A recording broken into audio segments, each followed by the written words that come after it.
evening, everybody. How are we feeling tonight? Okay, so this time we are going to welcome the bridal party and all our VIP. And could I ask everybody, we have a tradition in our family. Grab your serviettes, get ready, swing it in there as we announce our first VIP. Please, DJ, can you play a song for James Papu? Sianga sa, Papu Iona!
Thank you, ladies and gentlemen.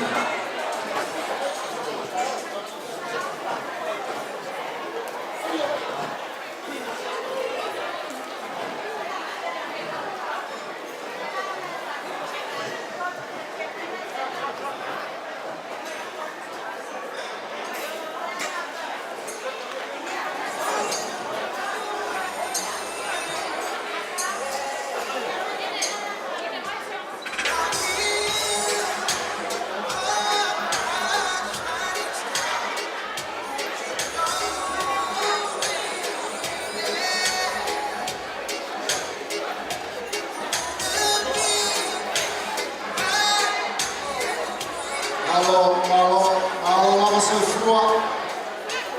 Omo la mali awe. Leia so mo lana to lo I mamalu I ko. Eni mo mau ni tata ta mo lai mali. Na lo ka Papu. Na kala kumalu ai. Anta frua. Yelo tu ka mo frua.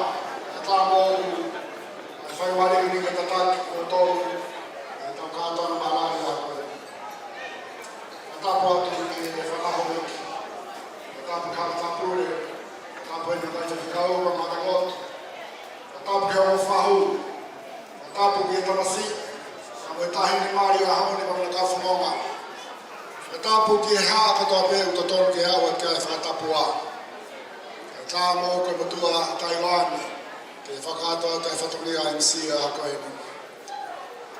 gentlemen, it's my absolute pleasure to be your MC for this evening on this wonderful occasion where we bring two families today has become one. And we have all come from different walk of life, different background. We are different in colors, different in culture, different in races, but we are one. It's all mighty God's children here today. I welcome you all as we celebrate this wonderful beginning of a new journey of these two wonderful, beautiful, glorious young women and young men that have decided to build a new house today. It is my pleasure to invite the Minister of the Word, Finau, to lead us in prayer. And then following that, the staff will serve their food. But before I pass the microphone over to the Minister, I would like to give you a house rule. The entrance where the brother party came through, that's the bathroom there. For your information, ladies and gentlemen. And for all those that wish to enjoy a smoke or a cigarette, we ask that you please make your way outside at the front entrance. That's your designated area for smoking. Timotolo ko iho ikwe kaina mama tapaka. Watu e whakawhi pa me whare ko matapa ko iho mai ki loto. O ku whainga maari ka timotolo ke whakawha ia iho mama tapaka. Ta koe tau bathroom. O kui he matapa ko ena nai whunonga mai ai tangata pa mo tahine mari pa mo nakau whunonga. Ka tū mō ke wawe ai mai ka ki takatai whawhikau ke ne whataki tau toru he wawe lotu pe tau toki hoko atu malo.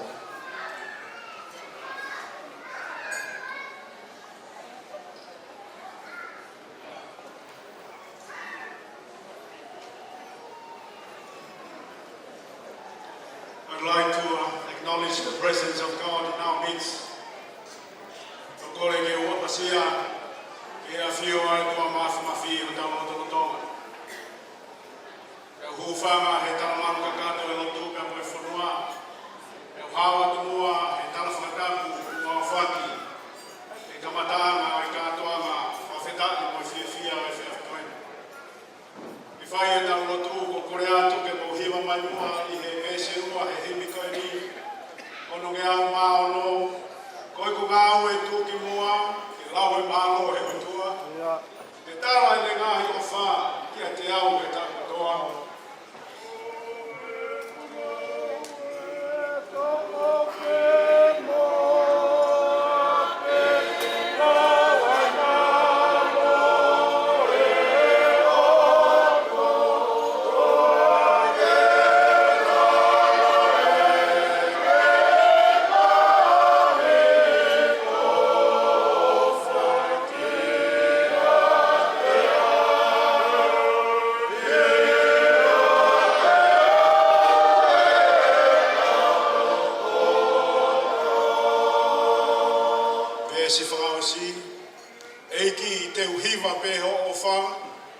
e aho mo e pōkotoa. O whai ho whakahiki-hiki I taimi o I tāniti.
Fihaki ho alo ko Jesu Christ. E hifoia o pekia kama o mo uiai. E tua mafi o ko mau whakamaro mo whakawheta. I he ngahi keresi, tā Fihaki mono ia pe moene lei.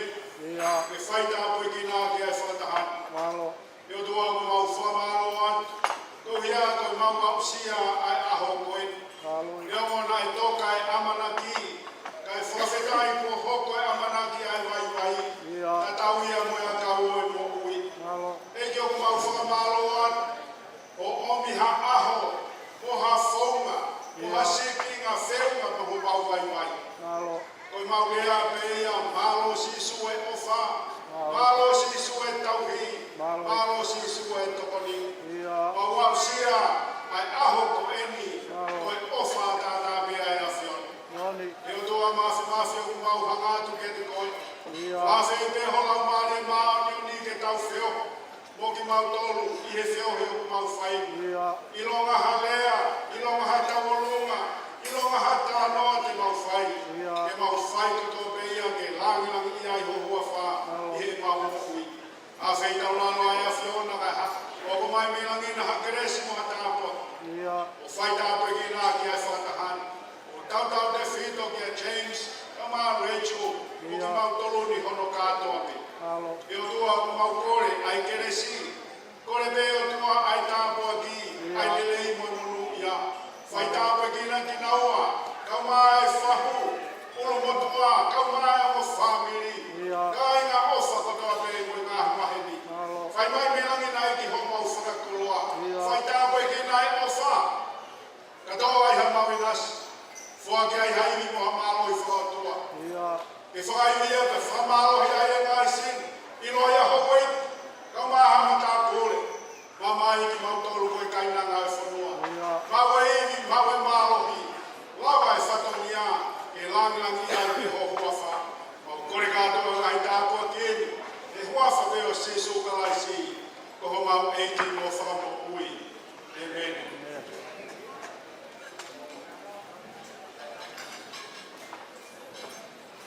Thank you, Pastor Simon Finau. Ladies and gentlemen, the food have now been blessed, so you may go ahead and enjoy your entree. Our program for this evening is as follows. But before that, I also welcome anyone here who has been here for the very first time to witness our island wedding or our cultural wedding and the way we do things. We are divided by the ocean. We're also divided by name. Tonga, Samoa, Fiji. But we are of one people. Any of you who knows the history of the Tongan people, we all became the Samoan people. So now that we have been divided by the ocean, divided by names, but we are of one people. And today's celebration brings together a family of one. And according to the plan of today's name is forming up of a new family. Welcome you. Like I said, for those of you who have never seen an island wedding, welcome. Three things in island wedding. First, we come to support. Second, we come to witness. And third, we come to celebrate. DJ, give us the music.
To an island wedding. One golden rules. It doesn't matter if it's a Samoan wedding or a Tongan wedding or a Fijian wedding. There's one rule that we share in common. Don't ride the solofangua. Another word in English, don't ride the horse. You can drink, you can eat, but do not ride the horse. Koe hosi hamoan, koe hosi ni hakame, koe hosi hamoan. Kofua pe, fia kofua pe, ai mama inu, kainga koe mea pe ukore, oua te mouheka, i he monu maru koe hosi ufanga whatapu. Ui hei kau hamoa koe solofangua. Ka whakamari koe ni, o se whaiwhase taha te tau tukuangi ki he rea e tangata Māori. We will have one speech representing James side, the groom, following this one song from the DJ, and then following his remark, we invite someone from Rachel's side to give a speech. Ko se whaiwhase koe ni, pa tau tuku mua ki he rea e tangata Māori, whawhai koe ai whaneri e tangata Māori. Malo DJ. Ole tawa luna, ole apai, ole uma. Ole tawa luna,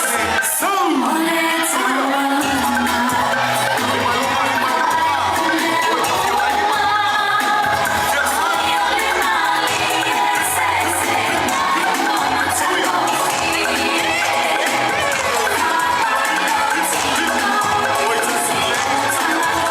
mama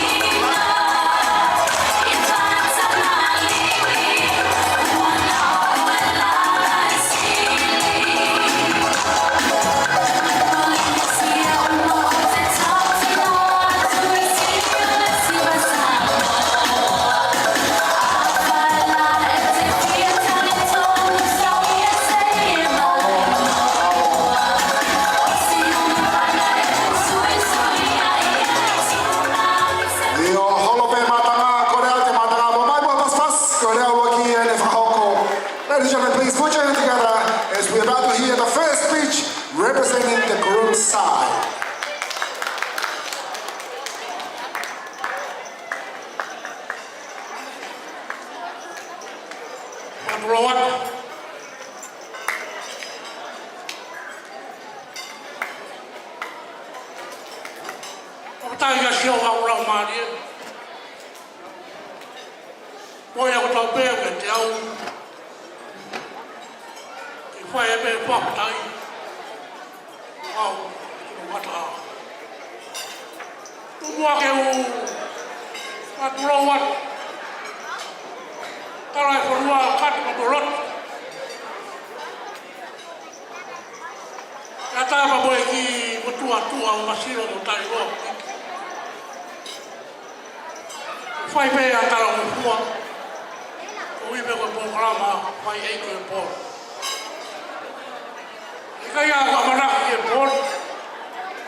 Se misi.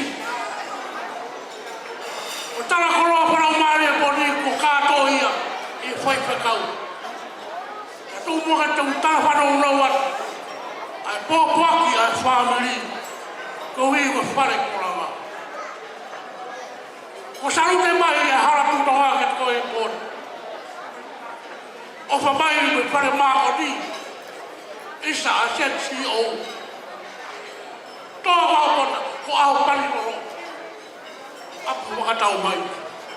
Ura tūwa noa e poni o sarute ka te koe. Hokat wā hau kono wā.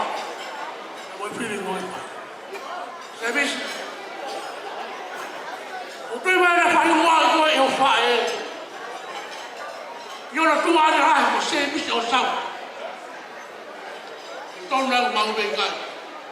Ko ta hātana te makahi e ngā uwha whai a ko. Au parawa tupou. Ko si kunsaro te. Moi api ko toloa. Nane māte aki. Kono fuaro ki whatongia.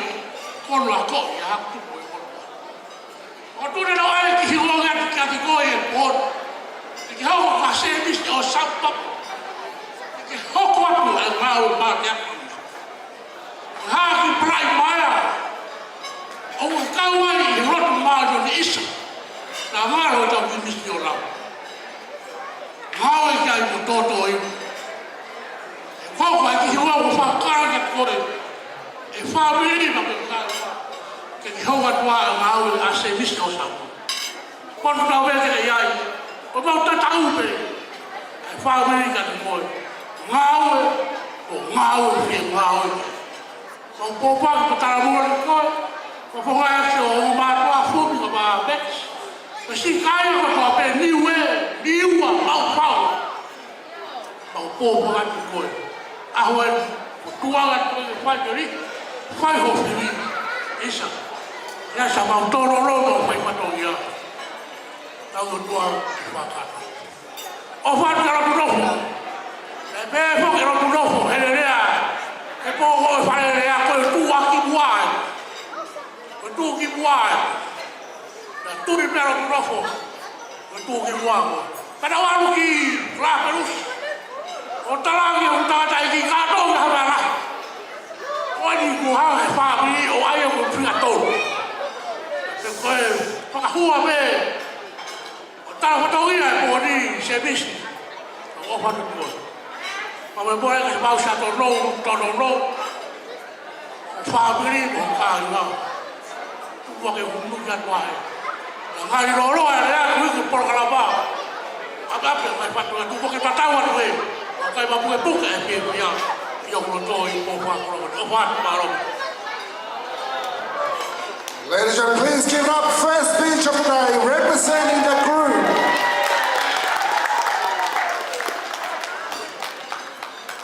Before I invite the DJ to play a song, before the speech from the bridal party, please allow me to explain the importance of the kava ceremony.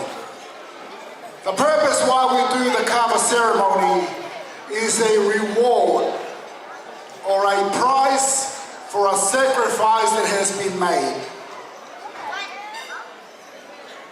There's an ongoing call that says, patience a virtue. Koe uluanga whakatatari, koe whakatatari, koe uluanga maaia. Koe iaha whewhine o whakatatari. Koe no wawi ai ka maa koe whakaparei ai whewhine koe ia. Koe hinga ia ka inga o tau whaia o wau koe ia. Ngoni lawa e motua muri.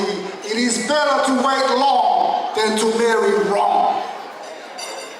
Koe uluanga ia e whakatatari. O kune ukuma mo whakamau o tari ki hoa e hoko ai ai mau. DJ mai mahu i whasi ka teu mai a lea pa me tahine mari i whakamore. Malo.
misa ai vai ko vere nga u falu pe ta mo ko tau ko hule.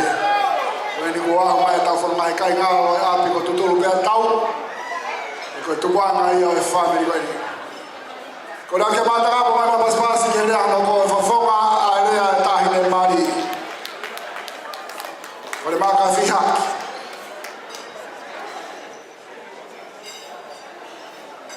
Patrolot. Ko le bege o favalmalo te pe nga hitala fatapa ko a fatmi tua. Tapatu ki e whana wahoe ki maham tāpure. E whoki ki hata klot. Wanga hi mawaka kutoa pe ko mi whatapua. E hoa mahuinga tau iai e whia koe. Tapatu ki e matabai ki matunga e tau heni e pōni. Wa te whatamake ki he mo whahu. E whoki ki he mo whahe huki, whahe whalangangi e pōni. Tupe mua ki whahe a whawhonga, whatongia ko kōna ki a te kiti. E ko kōna whamui mori atu. Ka harea e tōki tua, muka taka tō pia e whanau. Ka hui ke toi ata mamang e tau whilunga kipa me whoki ki e tau whilunga ngoi he pōn. Kore begi wata ki pui pui tua. Ki te puanga e ki kaunanga masiva koe. Ki mua e ku koe mua whahawa te prea me tuani. Whione wharamaka Fihaki tini. Walahi au e whika wha. I whanau piai. Ai kui e whiwhine mari e pōni. Ka tūpu pe hengo mātua, o hene re Fihaki o matahau pe munumunuku. E mahuoa ki a pasini Finau Fihaki, o kolowai fuui, pe a munumunuku. Whanau ia e whanau e toko walu, toko whit tangata, e taha whiwhine. Nai taha ko taha Fihaki, hoko kia e Luisa, koe kui ia e whahua Finau. Hoko ai ko Sone Hene, hoko kia e ko wharemaa Fihaki ko tangatai ki ia mutuani. Miai, kia Purevalu, Petsimani, Samuela, e whoki kia Pita, e Masunita Palu Fihaki, koe kui ia e whiwhinemari e pōni. Le mauhoa a Sunita Palu Fihaki, ke Rosarine Wharemanu Fihaki, o Waini. Whanau ia e whanau e toko walu.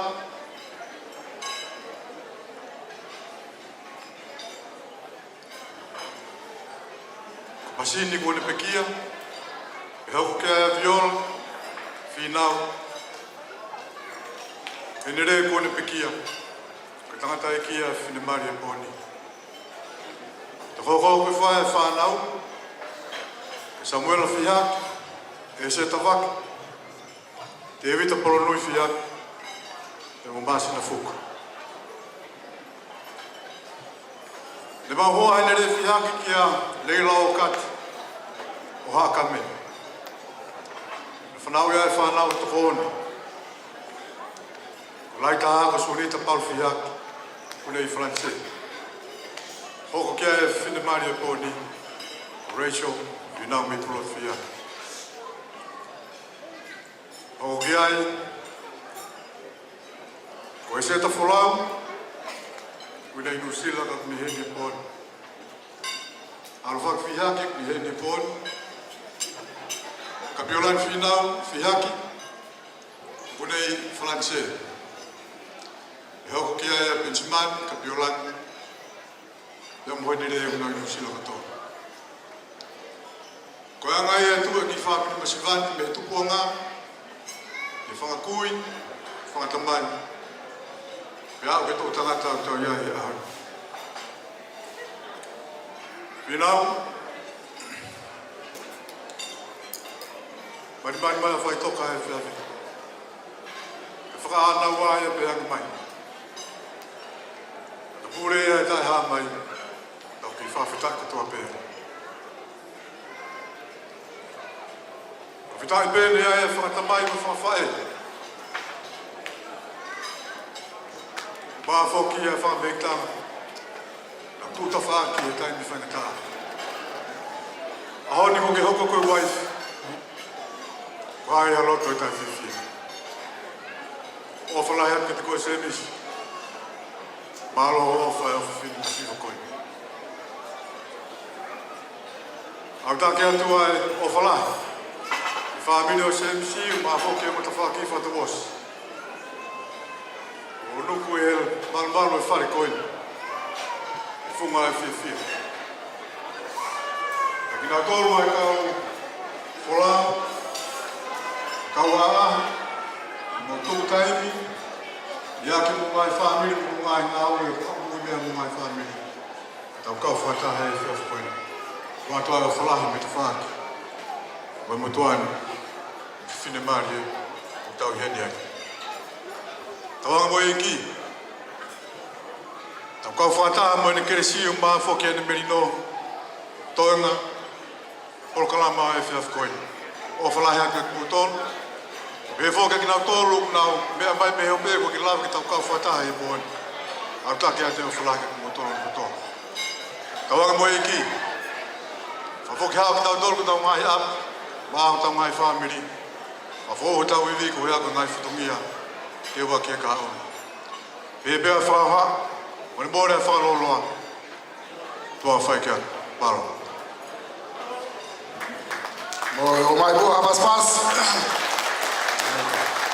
Para marcar Fihaki, que foi forma tu ia a tahine Mario e aho. O fa me ka inga ke ulavi ke mia ko ni. Tahine Mario e aho ko fa na ta mai hala to mui. O ke aho tau tala I tonga.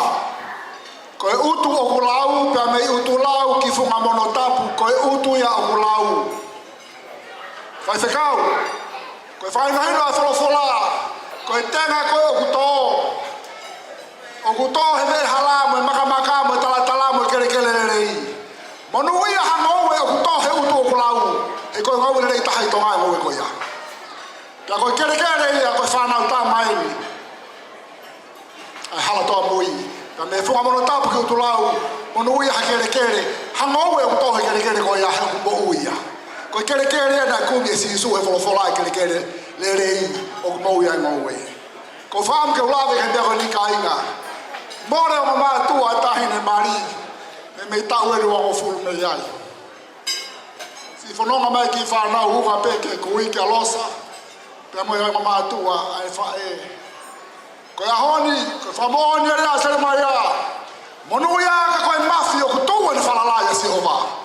E ko si hova a hono pare tua. Ko hoko e honi a Finau a fufe fine.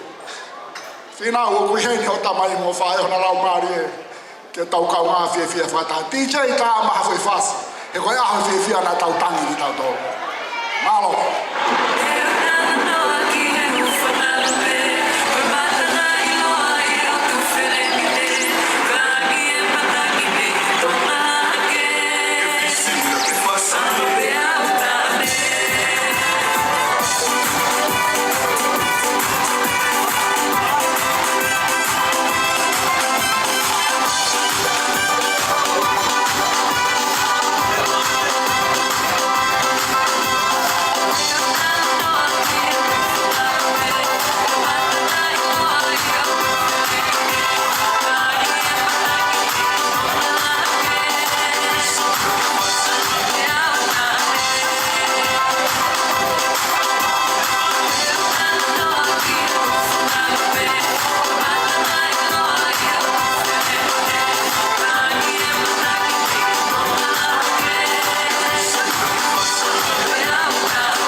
James, you are one hell of a lucky guy.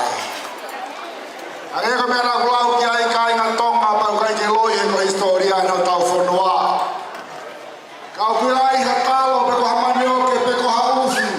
O kutome utulau ha alalo ha kame batu mata hau fa hefa. Koe kowe kanolele tahani tomaeni. Kanolele mata lele yana lele loto lele. Maui ngai a fili a mi. Fio ki kasi a fumi. Ai sio a fumi o mau ai kanolele i mo loto lele i mo mata lele. Mai. Ladies and gentlemen, for your information, dinner will be served at 8:30. Ko valuto unoa e mai tau na tokoni e tau dina. Ko le DJ to mai be ba fa fasi ke fra mama fana pe ka fa fine. E tau ka to nga ke tau fia pe. Fia pe ha kala wa puna ke fia pe I he iki. Ko to pe tau fia fa le ma to a ko tau he ba tau ko.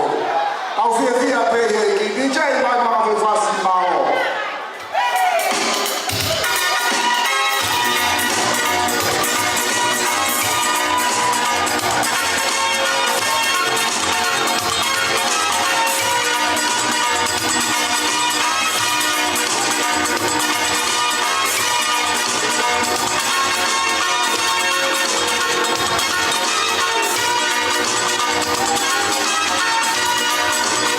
Shine a light on me, so I'm away, so shine a light on me, so oh yeah, oh yeah. We went too far, so underneath the sky, so shine a light on me, so oh yeah, oh yeah. Now what I see, so oh, we love to see, so now they want to be, so oh yeah, oh yeah. I walk like a fool, so oh yeah, so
Malon ka fine.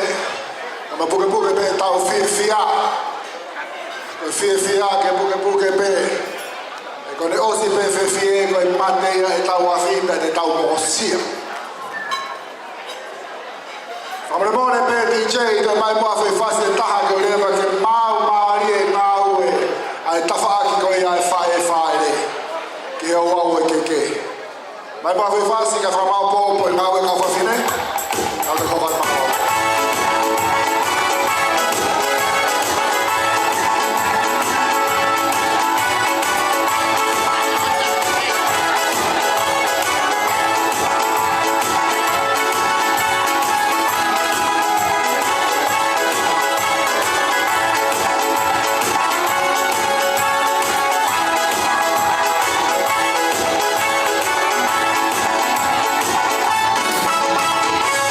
oh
ladies, at this time I would like to proceed with the ordinance of the cake. E whai mare ko ni te tau hoko atu ke ho wau ko ia o e keke o e onga mea mari. Na ko whakawhei heni ai tangata pia mo i tahine mari James and Rachel Kataki. Mo Kataki mai heni ke whakakato o wau ko mo keke malo.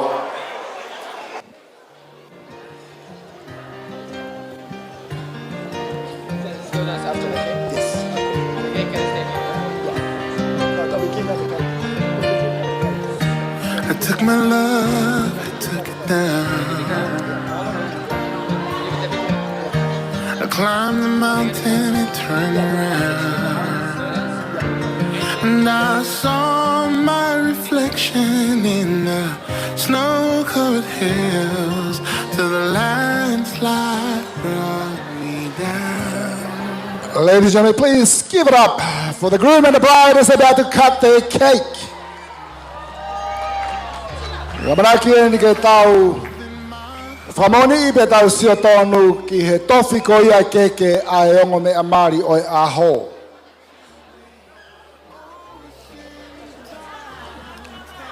DJs, just play some music while they cut their cake, please.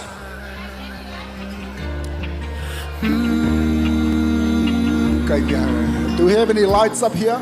Is there any lights in this section here? No lights.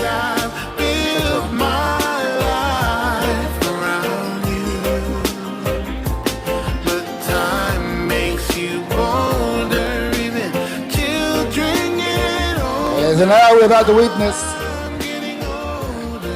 After counting to 3, 1, 2, 3. Yes. Yeah. Well, I've been afraid of changing 'cause I've built my life around you. But time makes you bolder, even children get older. Get ready to exchange your cake.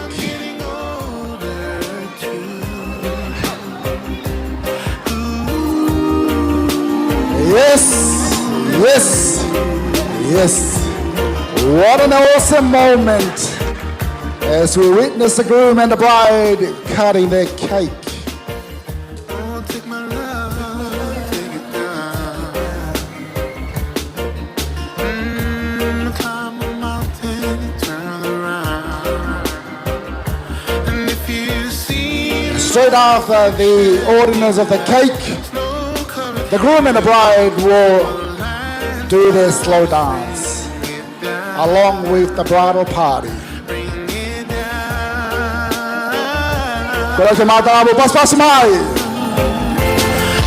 I've been afraid of changing 'cause I built my life around you. But time makes you bolder, even children get older, and I'm getting older too.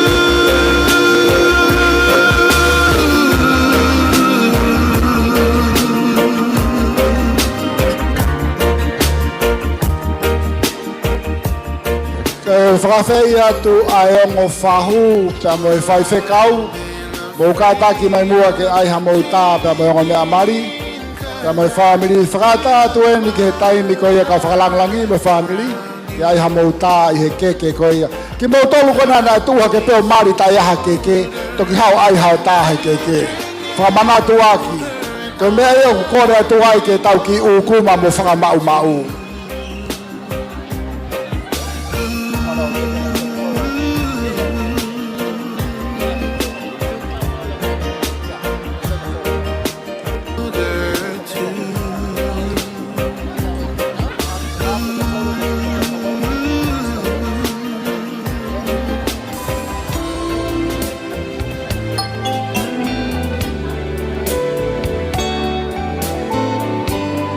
Mo ka taki peo ki I whakawawawe mai ki he tau tā, whakamore more. api pe tau tai mi ka taki.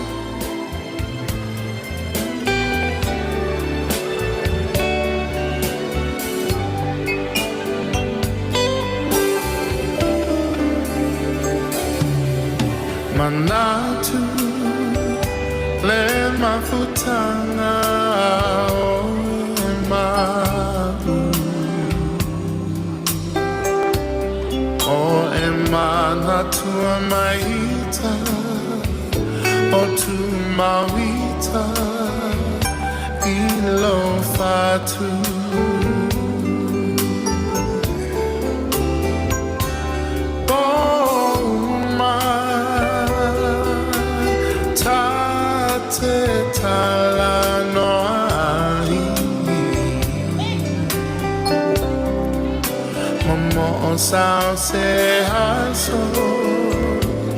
Sao se haso, tatoi fiava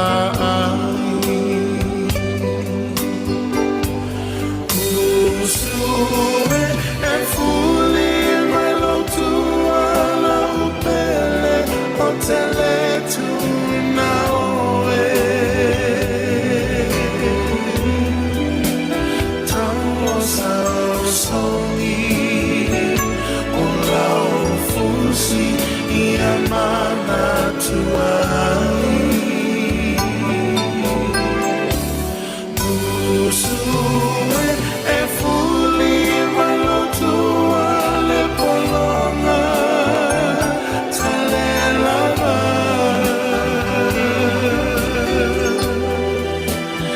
Afai olea la upele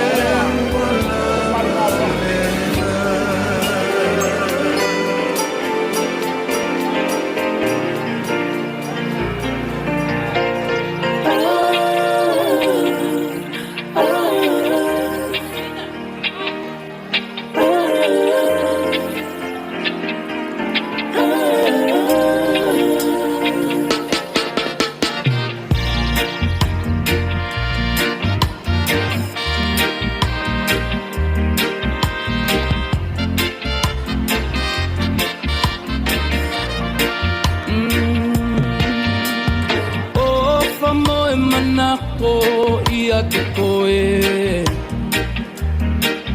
Taahine yawe ko koe pesi e kupele Neu fili koe he mata o e lau ia pe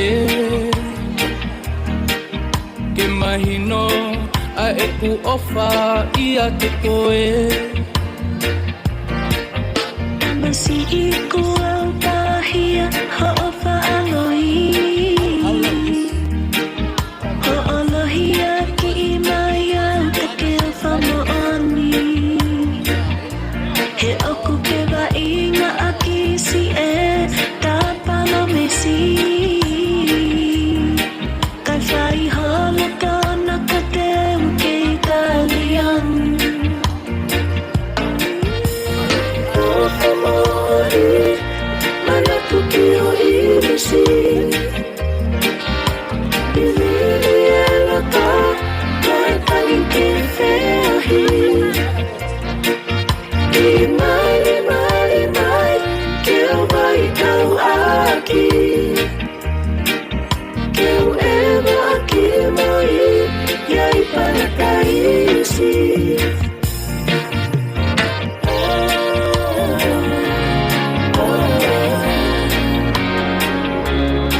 Whiskey or Cabernet, let me get it, let's get drunk on the weekday.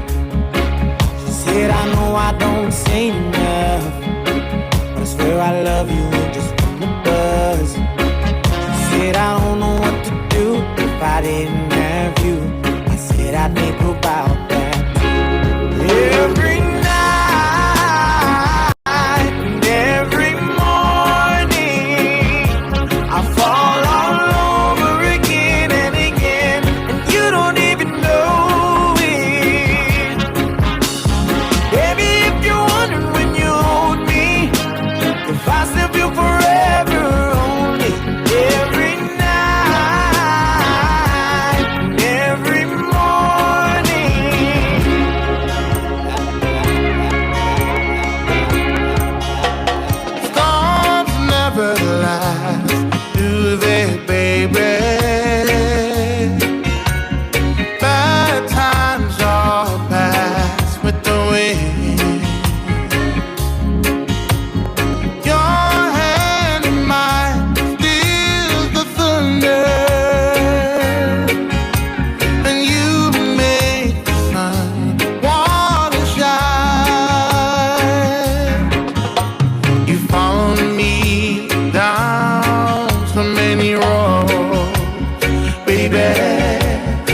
picked wildflowers and sung me a soft, sad song.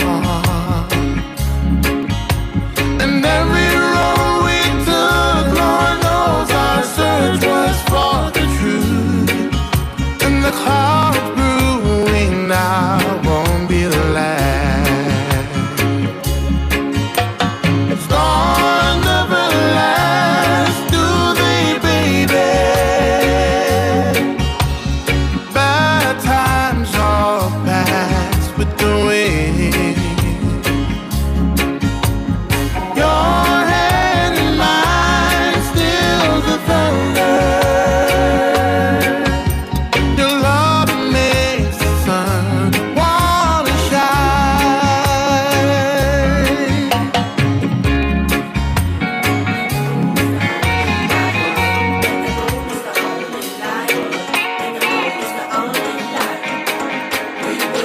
When the night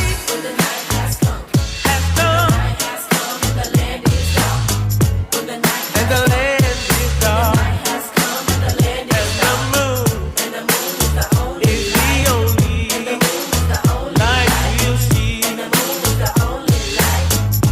We will see. No, I won't be afraid. No, I won't be afraid.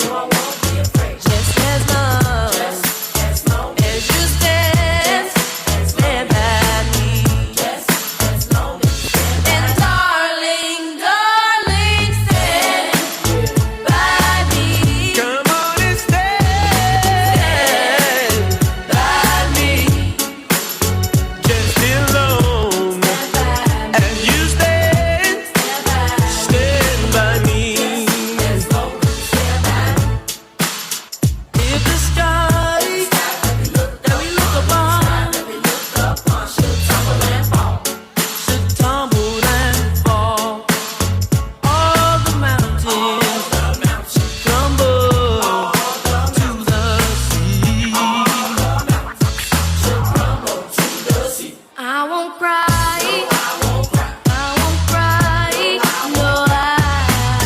No, I won't shed a tear.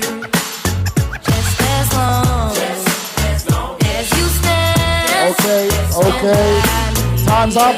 Time's up. And darling, stand by me. Stand by me. Just as long Make this the last one, please. stand by me.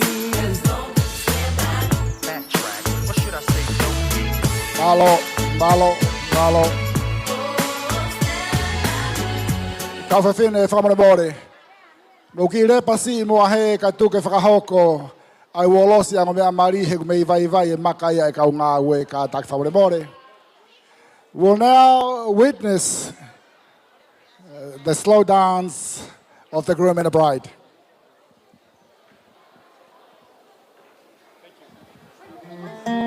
We ask for the groom and the bride to please make their way to the dance floor. Yes, to the middle. I can't count the times I almost said what's on my mind, but I didn't.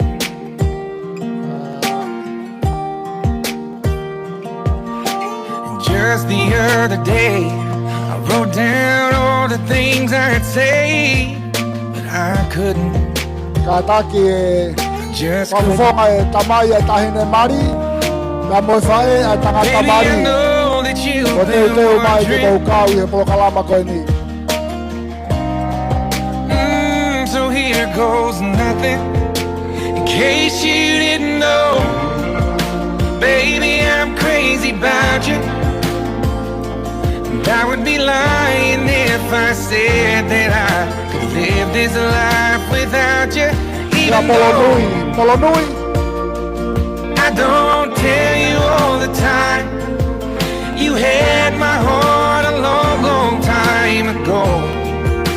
In case you didn't know,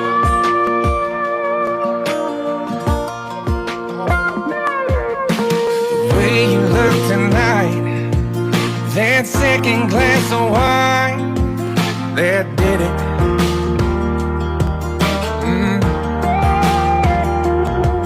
There was something about that kiss, girl, it did me in. Got me thinking. Bridal party, please get ready to join them. All of the things that I've been feeling. It's time you hear it. In case you didn't know, baby, I'm crazy about you. And I would be lying if I said that I could live this life without you, even though the bridal party. The bridal party, please join the groom and the bride. In case you didn't know, you got all of me. I belong to you. Yeah, you're my everything. In case you didn't know, I'm crazy about you. Now we invite the bridal party to join the groom and the bride, if I please. said that I could live this life without you, even though I don't tell you all the time. You had my heart a long, long time ago. Yeah, you had my heart a long, long time ago. In case you didn't know, no, in case you didn't know, my love, here I stand before you. Yes. I am yours now. From this moment on, Korat kay matanga mo, may mapaspas. Tata pa mo sa sinamari, pa mo nakaufono nga. only you can stop me shaking. We'll share forever. This I promise you. Malo. James and Rachel, along with the bridal party, thank you for fulfilling that wonderful piece of segment within our celebration. Whakamari ko ni te tawang e matafaaki ai whae re ke whakakakato atu ahonau. Whatongia I he awau I keke o ngome amari o ahoni malo.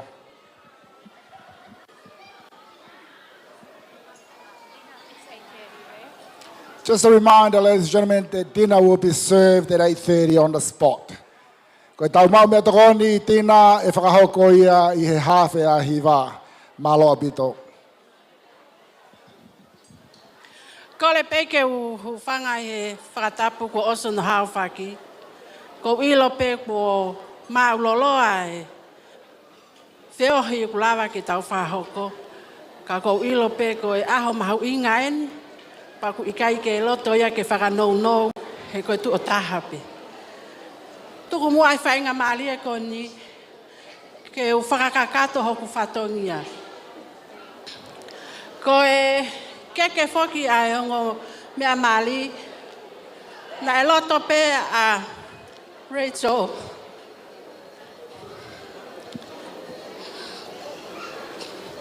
Kene si ta o whaka ose ai lewa ki fo keke ko ni. He koe alue ana ke family. Ke si lave ai ono whanga mehitanga. Pea ko kole peki a Rachel, ke ne mea mai mua, na e loto lele I pe, ma ne loto maulalo. Ke tu anga hono keke. Ke whaia ki a te ia whakaose. Mo ne whakalangi, ke ne whakamekitanga. Pa koe keke,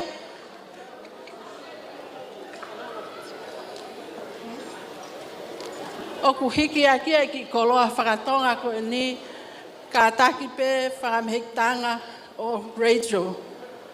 Ko whakaamu ke umai e mahina. Mo fetu ke whaia ka whatongia. Ka koe ku masiva. Ko omi pe ke whakatatau mo e ku me ao ku mahoku nima. Koe ki veve, koe ki koloa koe ni o ku o atu he fine mātua koe ni. Si Fihaki atu ia ki e mehitanga o Rachel. Aia ko Viola. Kai pehe ki he ne whangamehitanga o toko tolu. Pana e loto pe Rachel ke ne taa fo i keke ke tolu. Ke nau si totofu pe ai. Ko ia ka inga. Ko kuloto pe ke si haon kiwa tangata ko. O mai e keke koe ni o tuu he ulo Rachel. Pa koukole atu ki hono auntie. Hono eik mama ke ne mea mai o si to o ate keke koe ni. A keke to.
Whatongia pe ia o famili whae ko ia a Finau, ko ia pe malo.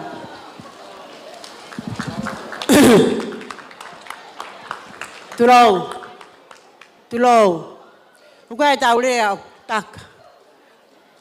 Mohe a kuri whawhang. Ka whanofo pe o whai e kuofo. Pena e tupunga i he haa ai o whani loloto. Kakapuri pe ia kita o kai te te au sia. Tā koa koe whakatutu ai o tua. Teke ke tala hu whatongia. Hala toa mui, moe vai ko latai. Amanaki ke tau maa vaini. Kako mate he ofa atu. Peka hiri ek whai whatongia. Te ufoki au ke esi ko siuma fua uta. Moe futoa ko vai popua. Hena e taha pe futoa. Mei mamani kilang. Pea na aku kakai ke omi haku kaapani. Pea maua e tangaloa o tuku he tu afale patau ngatai. Katala hoku whatongia. Ko eku keke ulu aki. Ke eku wheupere. Ko se misi Evangelio Papu. Se misi Evangelia Papu. Tai de fahu a Finau. Mahalo ko tuanga keke whakaosipe eni a ulo Finau. Kau pule au ke ta engata. Koe keke koe ni. Koe keke ia ai mehikitanga o se misi Evangelio Papu. Se misi Evangelia. Ngelia Papu. Ko sianga sa. Sianga sa. I had nothing to give to you, but my heart, it's only you. All my heart, Siangsa, go offer. Siangsa, you should sit beautiful. You have someone, I got a feature team to take your stuff to the place, to the right place. Sai, ko keke ulo aki e, fua keke mehitanga, o se Miss Evangelia Papu. Sianga sa. Give a hand to Sianga sa. Omi te tonu lau olu au Baile pepe se nei mau Afifi malu o le tama Baile lau urune i tala tala Le lau fai pito i te tonu Vai ma sai pape o se pomu Rela mai loa o le tama Se faala i titi se nai au mama Tafia ai I se palu sami te Tafia ai I se palu sami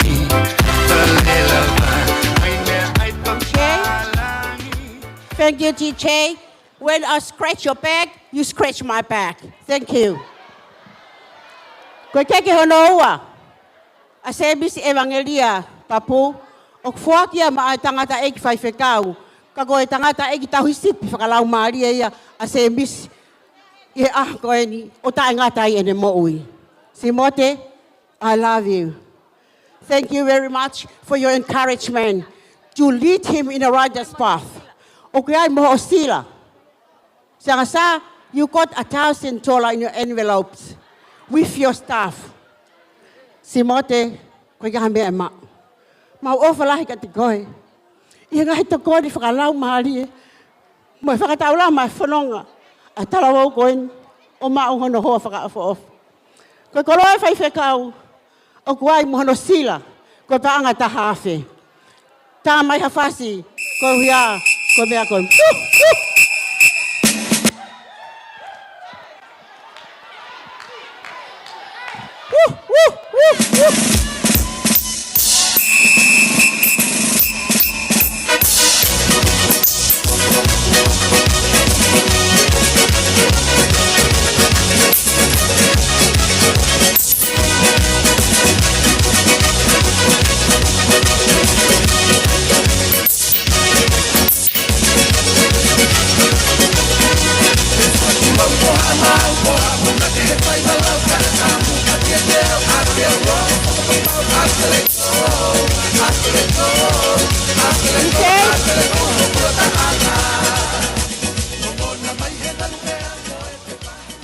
Thank you, TJ.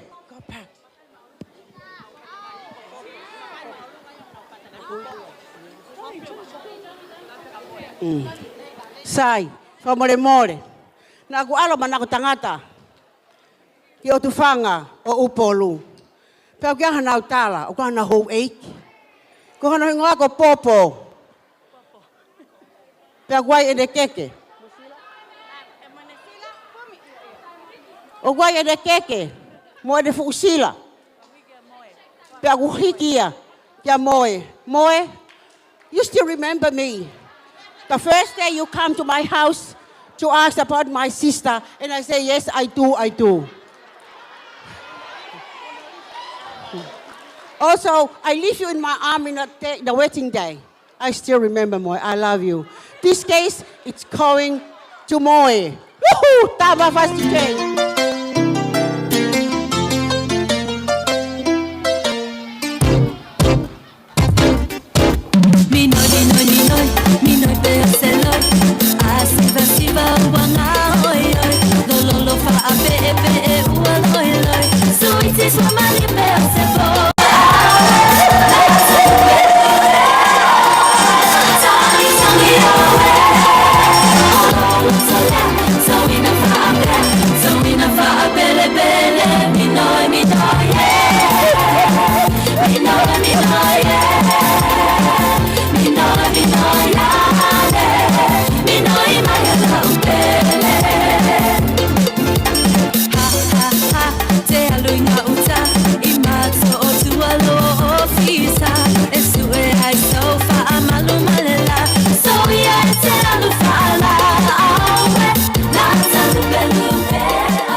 Thank you, DJ.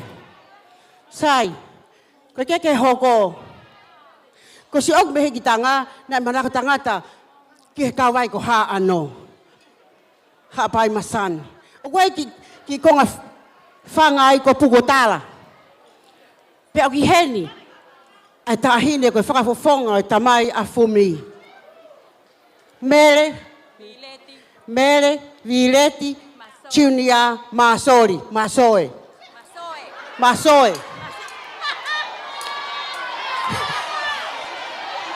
Mere kataki bagi muan.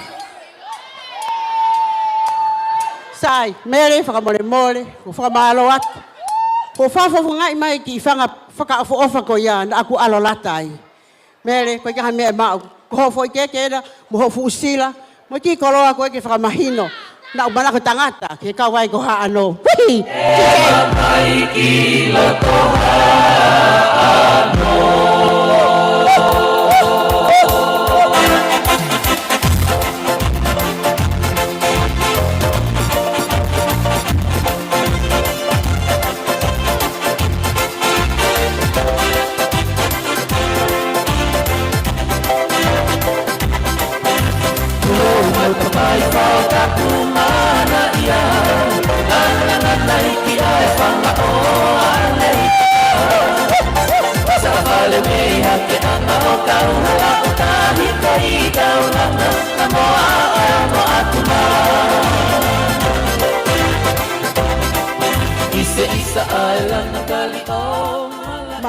Malo DJ ho whakaongongo mai kami ka malo at sai. Koe keke whakaosi. Koe keke ia ai hala toa mui. Mui vai ko latai. Mui ka vai ha ano. Mo all of us. Ki tau lawe he tau keke. E tamai ki mehe hala tukutonga. Kau whoki au. Ke whanga ko anana. He koe matangi ko tau lua. O tari me iai. Ha whaka lua. Io. He koe ha. Ka toi hare vai ia. Ko whawhetai ki he eiki. Kaya ha tau mawai. Tau mawai mo e eiki. Pa tau te whetalak mo e eiki. I next time. Tu au what, malo.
Malo. Pamalo atu ke he whangawhae. Ta whaaki ai whae re ka mai ta whaaki ai tangata mari. Whakakakato e o wau pa mo e whakalangi mo e whakaiki-hiki. Mōni pe e whai whekau. Tau whanongo he lau e ngahi vai he ahoni. Tangata iki a fumi. Ko ki vai iloa ia he kau vai ha ano ko e vai ko kana. Pea tala e make, ma whana make o lau ke vai ko latai.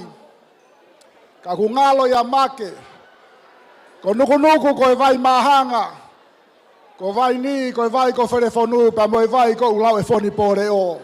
Si palometa si oku o whaanga. Kua ne toi ea he vai ko verenga.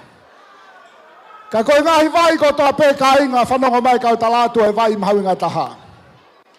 Koe taura tonga koe vai kau aki. O ku tupu ia me he kuonga mua ai tau vai a hoa i whawhine pa me whanki i re pā. Pe koe vai ko tau mauinu me ai, o whea mau e vai utoi ki mama o atu o kumaa.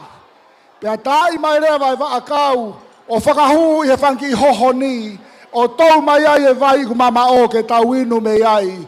Ko uhinga ia e tau fo i rea tonga ko e vai kau aki. Ka pau he kai e kai hawa akau, he kai ke whakaau ke tau mau e vai o kumaa. Kai ngā tonga, ko toi whakarea e taha, ko e vai kau aki mahu i ngā taha ko si sukalaisi. O kune whakaau e tatai au whakakakato e tatai kakato o hange koe ahon. Whamaloa atu he lawa e oau e keke pa mo uolosi au mea mari. O si pe foi fasko ni DJ, tau hoko ke tau ngai prokalama whakamei te he ku api api e tau taimi.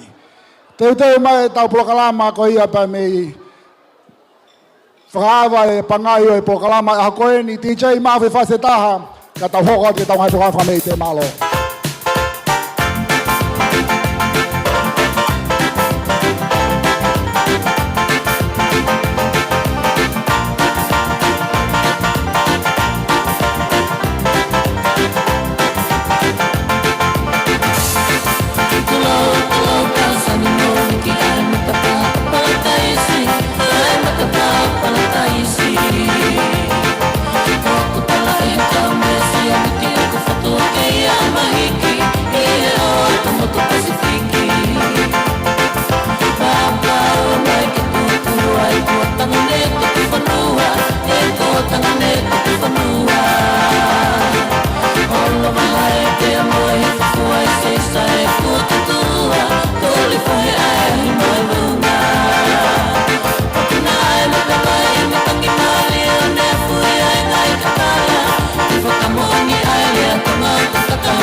Malo, holope ilo haweik, holope matanga, tape ngai fasi kai ngā tonga, ko lawe ipe kai ke mahino maria ka te ki tau tolu, ai whakarea na toki whai he punake, na e tahe TJ. Ma puna e matawai matangi maria o ne afuhia e ngahi kakala, ke whakamooni a rea tonga o kutaka, holope misiki he o wawa. Aho ano ve mata hawal tolu hiwa, na hapai ai kakai, ta moi whanua ki he otua, ke ne malu i ki tau tolu. Ta koe makehe angai aho ta tonga kai ngā tonga, koe kakai makehe ki tau tolu. E kua hai ki taua ki he otua. Te tukua ke ta kamata i tau prokalama whakameite o e aho koeni. Te uange pe ki te ki nau tolu ke nau whakahoko atu. We're about to commence our live performances for today's celebration. This is the beginning of our many, many items within our live performances. Once again, I welcome you if this is the first time you've ever attended a Tongan wedding or an island wedding. This is how we do it. It's all to do with love. It's all about giving. As the great John Wesley said, we make our life by what we make, but we make a living by what we give. So our ways is all about giving, giving, giving. The great Eric Shumway said that Tongans will only classify themselves absolutely poor when they have nothing else to give. As long as the Tongans have something in their hands, we will always give. And that is the unique thing about our people. Tawange mo whenga mare koe ni, ki he tau polokalama uluaki whameite o he aho.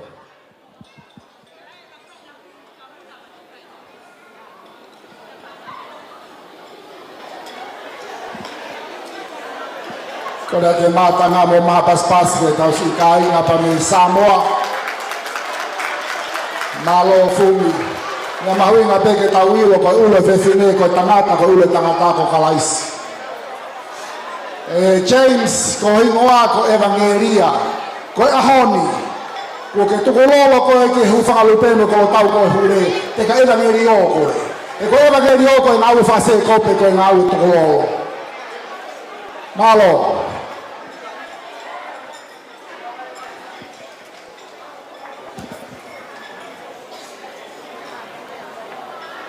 On behalf of the groom's family, I would like to take this opportunity to acknowledge our ministries whom are present on this glorious day. As a part of a Samoan tradition, I would be conducting a ceremonial gift which is called Falolonga, meaning the Samoan way of showing honor to the ministry.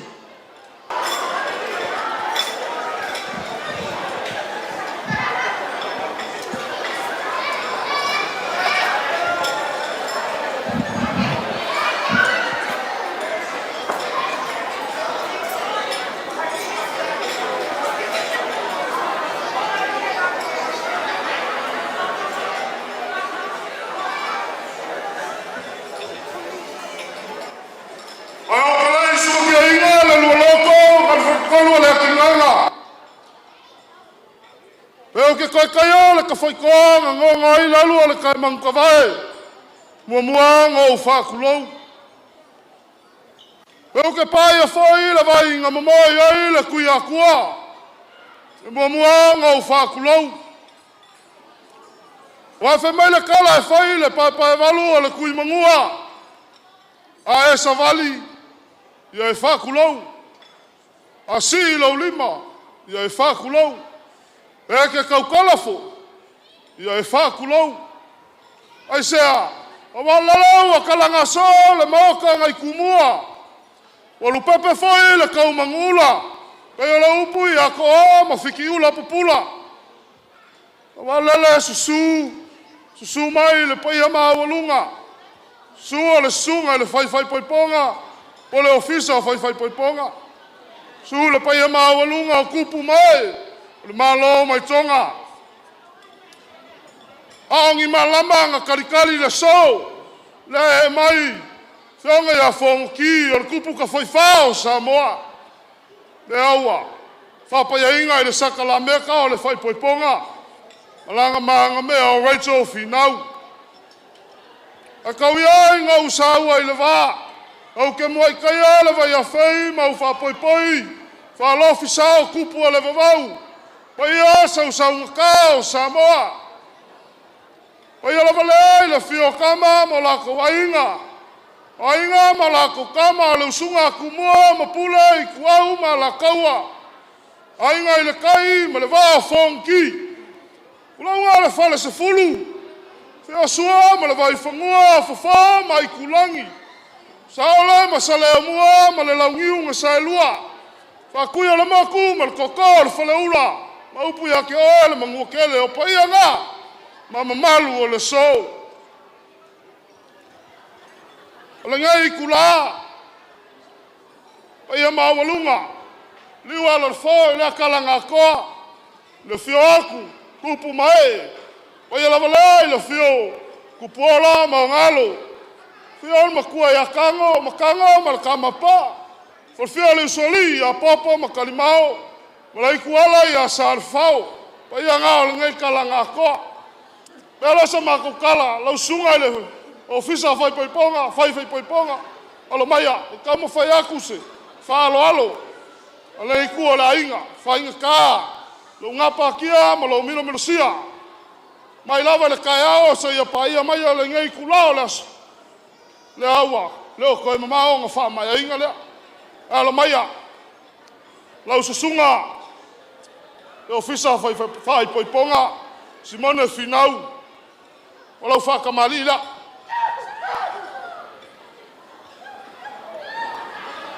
Fofa waku lo wama msa.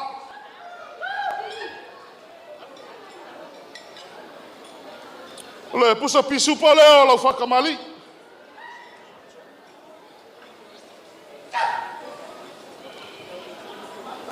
Eu ficar ele mangiki o kamali.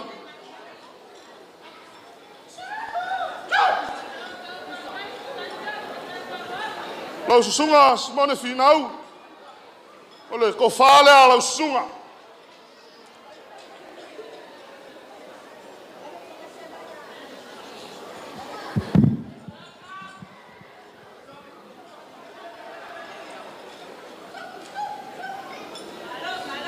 Ole yenga ko fa fu fa kau ma fenga. E lala kai ai popo ma kalimao ma lei kuala ya salfao.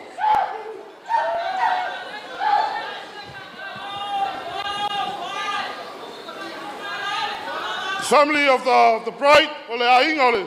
Ka mai kai alo maia. Ka mawhai aku se whaalo alo ngai kua le ainga. Sorry wa ya, lau sunga Finau. Ai fio I la o pa sesele.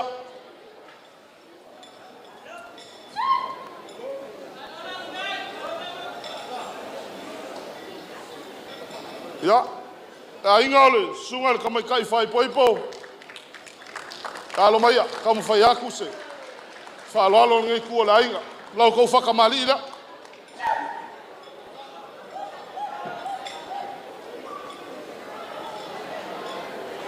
Fo fo waku la momsa. Pusa pisu poleo. Lo fa kamali.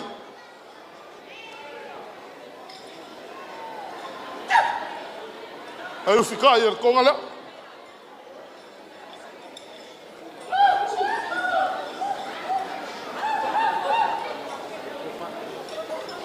Loko ko fale loko wainga. La langa nga ko fa, eu fangama, fanga longa e fioi ku pola mo ngalu.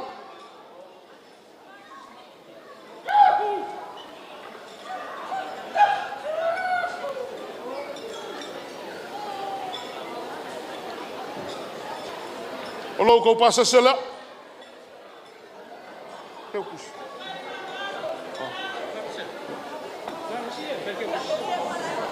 Oh ya, momoli ako. Ya momoli ako la langa ia.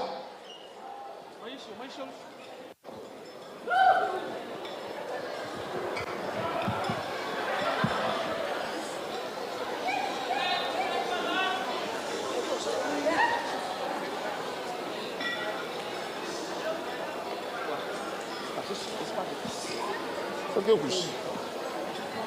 Logo passa sela.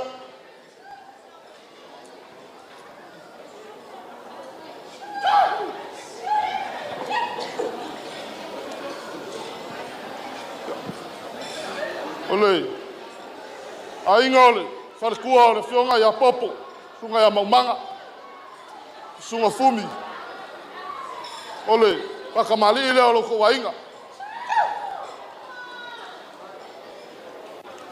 Fofo waku la momsa.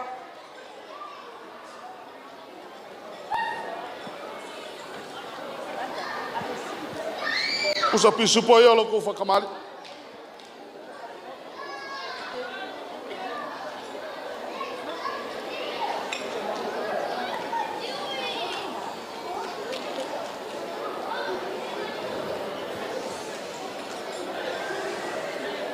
Eu ficar ele mangi que o kamali.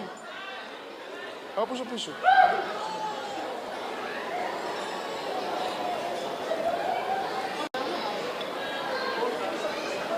Ave o maior. Moni ako ela langa ia. Ko fa. O ko fa o ko wainga.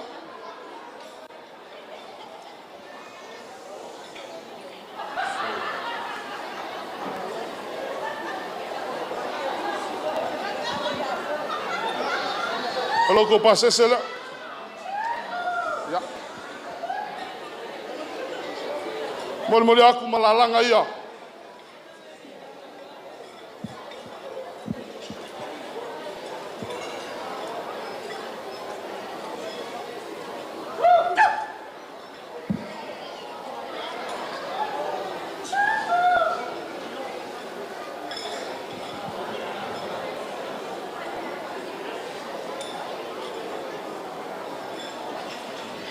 Ya, ngā kalanga koa whapele pa ia mau lunga o e wā whiwhio le malu.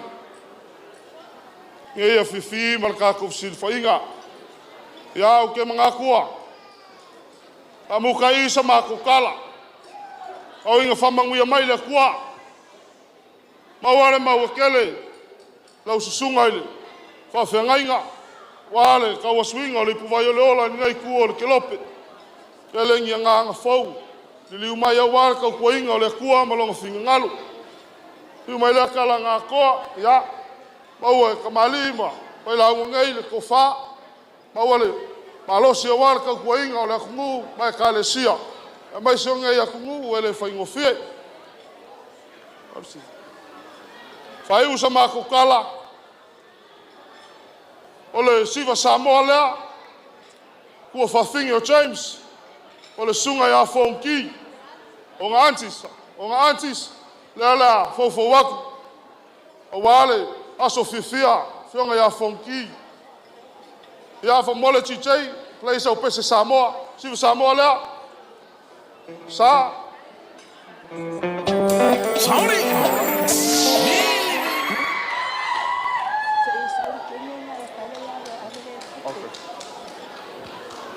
Yes, sir. James, hello, Fiona Funky. Can you come and take the pallet, please?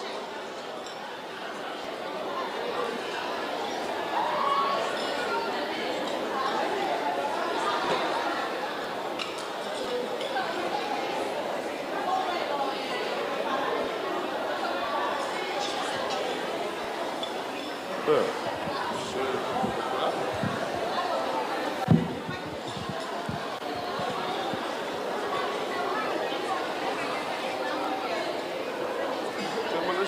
Turo. Cái chỗ này phải sang ngày lúc mình phải phéo.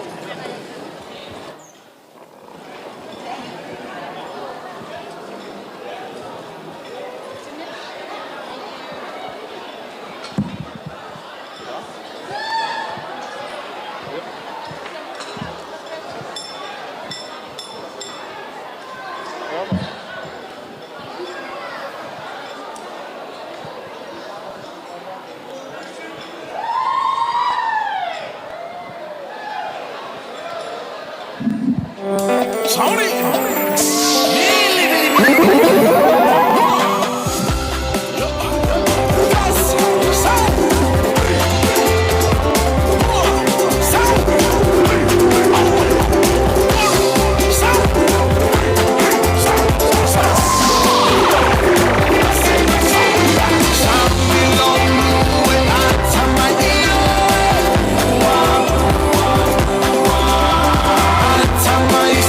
Mai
You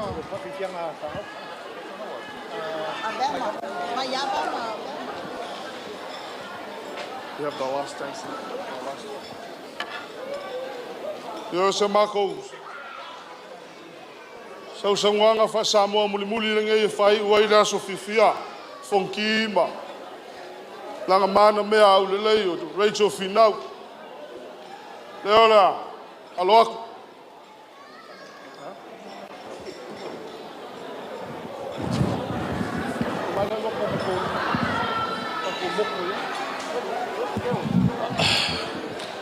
Ladies and gentlemen, so on behalf of myself, also our old lady, Te Filoi Lele, and also our uncle, Sengyali Imoekala, and also all Savusa's family. This is our new generation. So they come today to performance because of a JJ and Finau's wedding.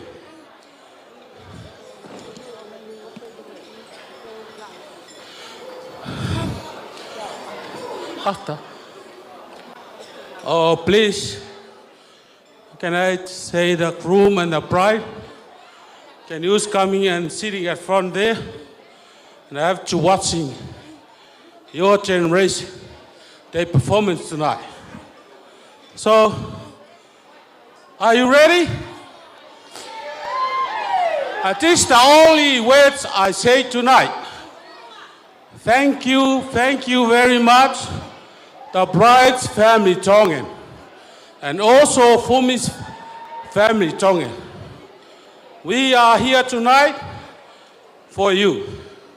Thank you so much. I was so proud of you. Oh, God bless. This is our performance from Savusa's family. Savuya!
whalamalo mākou koko, mākou koe upu. O mai langi, mangua wālingi a whiwhi, mong koe whasausaunga. So I fua mai manguia. Kura ke mātanga mo mai moha paspas. Yes, indeed. It's a timely reminder that we need to be proud of our culture. Our culture is our DNA. That's what made you and I. So be proud of it. Thank you, James, for keeping that culture. Special thank to our Samoan family. Thank you so much. Tungo ta hoko te tawhaki pokalama whakameite ko lawe ipe ko api api e taimi. Ta hoko tu lewa ke pokalama no ko malo. Kore ke uwhakatulo watu. Whamore atu I he ki mawhana noa o e whiawhini. Kai tuku ke u hau atu ai e. Isa I he api tupua ko ola mei muri. Nei whai e sikape me iai. O tō I he Sydney University. Api ko ne au pehe ange mai. Nai toi whakafoki hifo ke toi kamata. Ka hei kai pē te ulawa, he koe pule ia mei mananga. Whatulo wat. Finau pia mo se misi au koe ni. Ofa ke kau asi hova. I he langa whaamilia kume whai. Ke ai hame ai mao. E whaamilia o losarine. Pea pehe ke whaamilia o palu. Mau I heni he au koe ni. Ke whai whatongia pia maau. Ka kou kore atu hen ke DJ. Ki tai mai mua ki foi fasi. Kai kore ke kau whewhine ke nau kātaki mai. Pa moi tahine tau olunga. Ki muani kai whakakakato hau whatongia.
Fumi, lo se he toa wha lile he tele a. Tai tāu au ke whai ai hatokanga. Kana ke ilo pe he wau hena o whiri au moha o whaanga. Pongi au I ho toonga o wha. Ho whakahu ki si o whalahe au. Te waki pe ai kofu pe moi koloa. Ho nima ho wha au fuau. Oku kakapa hoku lotohe a hoko e ni. Hamea ke ufotu pe moia. Masiva e hufanga lupe isa ai kolo tau ko hule. Kako hoku loto e ni fumi ko hau pe pe moia. He a hoko e ni. He ilo na au ngatu ke a te koe pe moe feitu una. Koe teki o e tau olunga. O e fiafi ko e ni. O e family Fihaki pa moe family wharebanu. Koe tola e ni maafe. Ka taki fumi mea mai ki loto. Ofa, to o teki o lo sarine. Fumi, kataki mai ki loto. Oku si en hia. Oku kakapa pa me hoku loto. Kai o atu pe mua e ni he ilo na aunga ke a te koe. Ke whakakakato aki hau whatongia.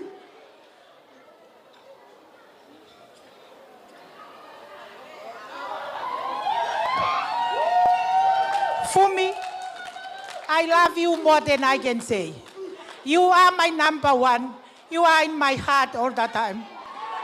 One day, if you kick now outside, I'm gonna come and I'm gonna smash you. But anyway, I love you, Fumi. Ko taunanga aku whameite a koe ni, koe o whiwhine ni o polonui, Ko e sisi taha ia he nere Fihaki. Ke ne whai haki whakameite, pia maau Finau. He a koe. Kai hape ai ai pa. Kai o atu pen, heilo na aunga ka ki moua. Koe ki tu anga, pia moi ki wala o e whiawhini. O ku whaki kotoa pe ia maa fumi. Fumi, kai si ien. Pia ke toki whakakakato ahe au sāpate, tu au whatu.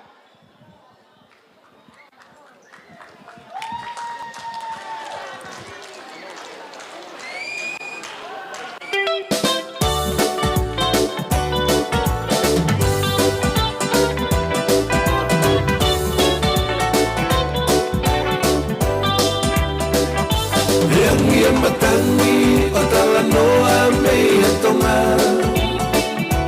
o whalala I o mai mahana whakamale ki a kita a hono e a siupele koula kua tau whanua siupele koula kua tau whanua Tauta e hoko ke whakatalu-talu Whalu te anga e kutuku ngā manatu Mawhenofi a mo I lotolu Manatu moe ofa ki e konisi ko tupou Manatu moe ofa ki e konisi ko tupou Leipua o ni winga toni Manongi e te pote alanga kali Eule patuku Elia e ngalu e fasi Kolisi kotu pou koe aho oe maalari Kolisi kotu pou koe aho oe maalari Langi mai tamai ki te tau e wā E fuu hei lala ko tapu matata Toa whaane ko si o tola taana Kamata angai poto a pasia ki he o tua Kamata angai poto koe a pasia ki he o tua Wahe matangi si e kulupe Si utaka atu ula he funga fele ame Kolo tau ko hule oku si I fefe Ko kita ni te uke Italia ni pe Ko kita ni te uke Italia ni pe Leipua o ni winga toni Manongi e te pote alanga kali Eule patuku Elia e ngalu e fasi Kolisi kotu pou koe aho oe maalari Kolisi kotu pou koe aho oe maalari Leipua o ni winga toni Manongi e te pote alanga kali Eule patuku Elia e ngalu e fasi Kolisi kotu pou koe aho oe maalari Kolisi kotu pou koe aho oe maalari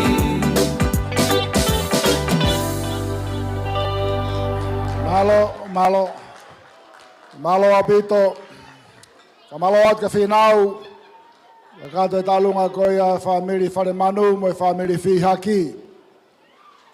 Whaiwhekau, o tau ngona pe honi hono tāpane kina ngahi vai. Mahalo koe vai koni na lau ki a Finau, koe vai mahaui ngai taha ia mea koe mari.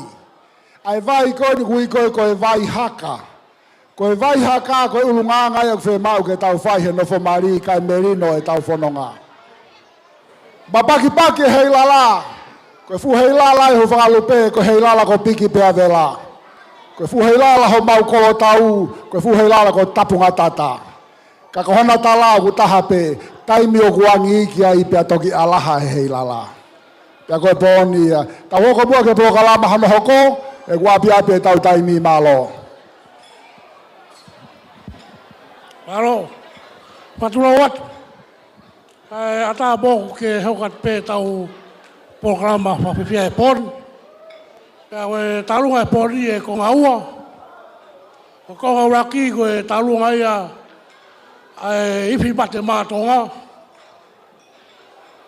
Papunga ia te tani whaiwhikau. Kau mā e tane ki tā. Koe si whana wifi ko toa pe mate mātonga. Sebisi o sam. Mawha māroat. Tai mo tapera tau ngā whataba e tau ki misiona. Ko bea i pēanga e tau no fōu tau masiwa. Ka kai tuku e mau whiawhia hui pōn. Roto pe tane ki tā ke whaka wau mai. Ko ki whanau ko ni ki mau whapu whaka iat. Aiwhi mate mātonga ka maa siasi o Prairie Hills. Tau kātoa pe ki tau tarunga e pōni. Koran ko e pia kahiri ia. Ko koran ki tarunga whikawa ko tarunga ia e whamiri o Pasikara. Ka maru siane kolokitonga whiri moiara paia. Tarunga hono wā ia e ho osi a tarunga e pōni. Koran ngā semis. Kataki ate o hui ate ki teki e iwi mate mātonga ka tau hokoat api e taimi. Toki ara toku maka o Poiroro. Koran ki ka wifi ko toa pe una hene pōni. Ka mo e siasi o Prairie Hills. Ka toa ki noto ko e tau taulunga enu. Whaha ko e pōni. Tā pēri kau me mipa e siasi. Ka mo e whāna wifi. Teu mai e talunga a whamiri Paskara. Koloki sorusian koloki toa. Ka pakahiri pēri ta hokat wai pē. Maro, tā mai whasika ta hokat. Thank you.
Papa talu ko e mat tu be i no toi ko la tu ko talu ho pe talu ko ni ko talu ai fa bi paskala usara ko tonga mo to ko to pe mo ka ki fa bi ko ya ko talu ngai ko la ka fumi ka ta ki bagi roto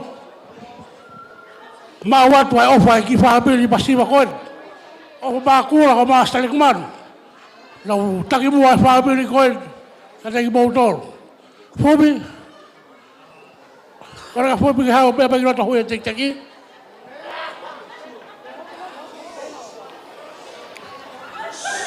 Fubi. Whea fubi. Fubi. Mawati ki teki. Toa ti paki whala koe nā, paki no bebe koe nā. Teu te waki ho pata whare. Ora bor be fubi ko singa tanga so family. Tu pe ke ba u fa fonga pe fe pon. Ko o tabaki talu ko poni ko tamoni. Ama sinolita. Ko o me mi pe family paskala pa ai pon. Ta ba fasi. Kata u hokot.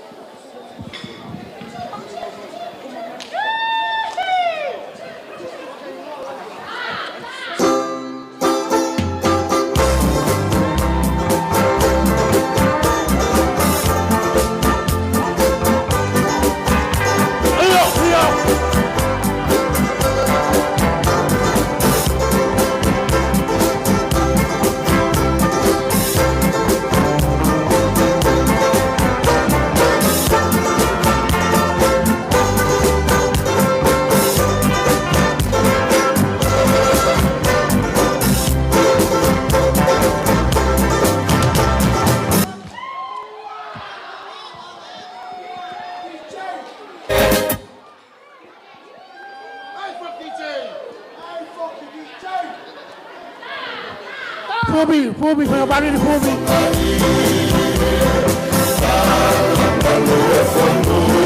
Abatei. DJ, fubi, kada hingi fai tau talunga. Fubi, e kai fai tau talunga ka kata ko mea ko toa ke tau teki ka tau kot. Fubi. Kata ke fubo toa tau teki ka tau talunga.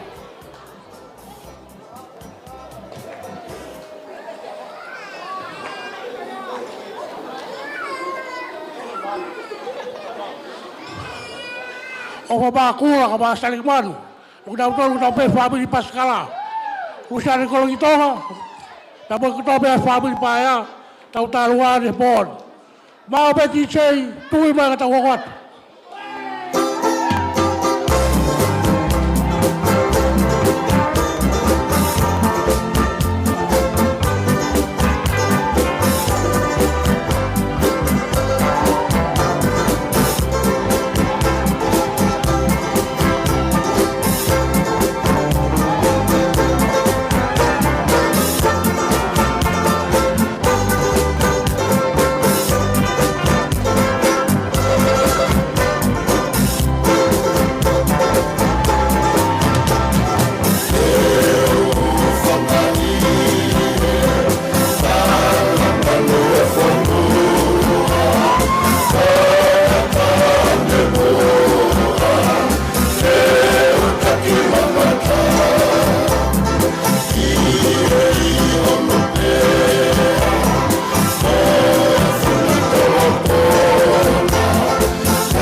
Malo. Whakabalo atu ke whamiri Paskala. Whakakato e tālunga ko ia. Ta hoko mai ke tālunga kainga. Ko lawe pe ko apiape tau taimi. Ko ne oso ngofulu me ngofulu ko whakamu pe e whakamau pope tau ngai whakamei te. E ku whemau ke tau whanongo ki herea ko ia ai tangata pa mo tahine mari. Pa mo e whai whekau. Ko ia ka ai ha taimi ko panake taimi te tau ki mita nou pe ko koloa pe ke tau lava.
Pamere pe kainga.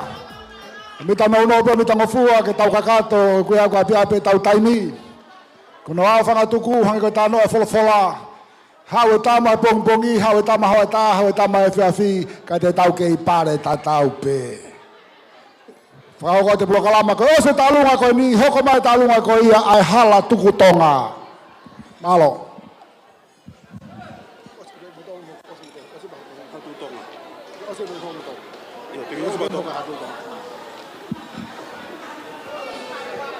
Aloha!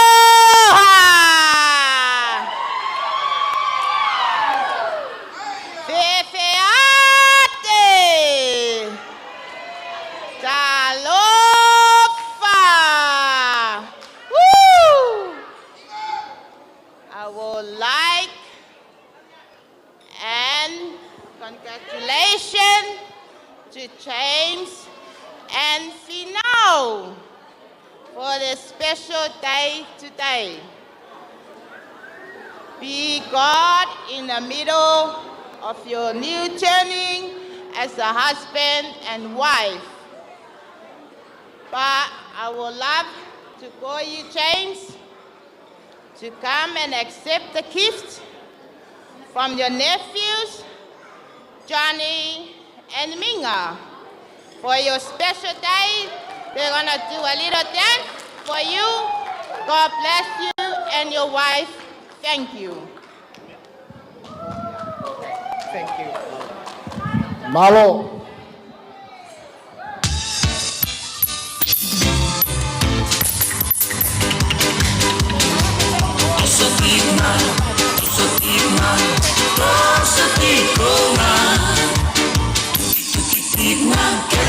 Soy maiwa kasangara memba sotikna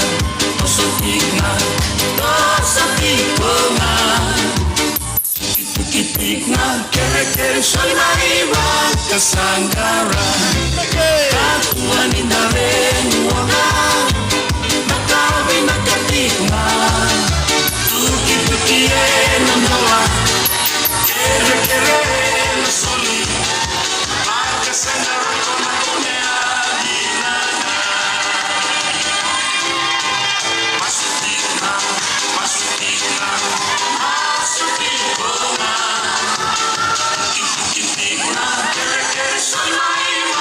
Sangara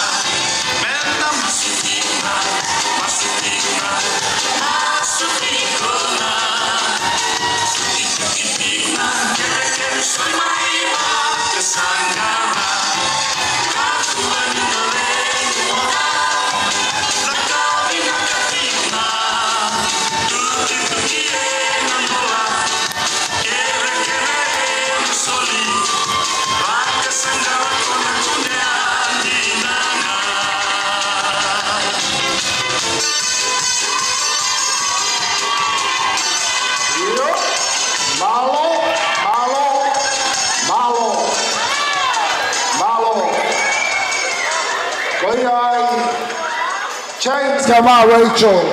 Koe lau koula ia o Marie. Learn how to say I'm sorry. Kanonga ai whanonga Marie. Talunga hono ko talunga ia ai hala tuku tonga. Kalapu hala tuku tonga. Kore keu whatulo watu. Toko kore keu whamalumalo te tala kato e lotupa mo e whanua. Tupe moke po ki whainga maari e koeni. Whai pēr ki wha me ite. Ai whanau pe me taulanga. He koe mau whanau tama. Whatulo watu ke o te whanga. Whanga ko whine upepe. Rofa. Pe mo whai tama. Ai aesi nei ai tangata.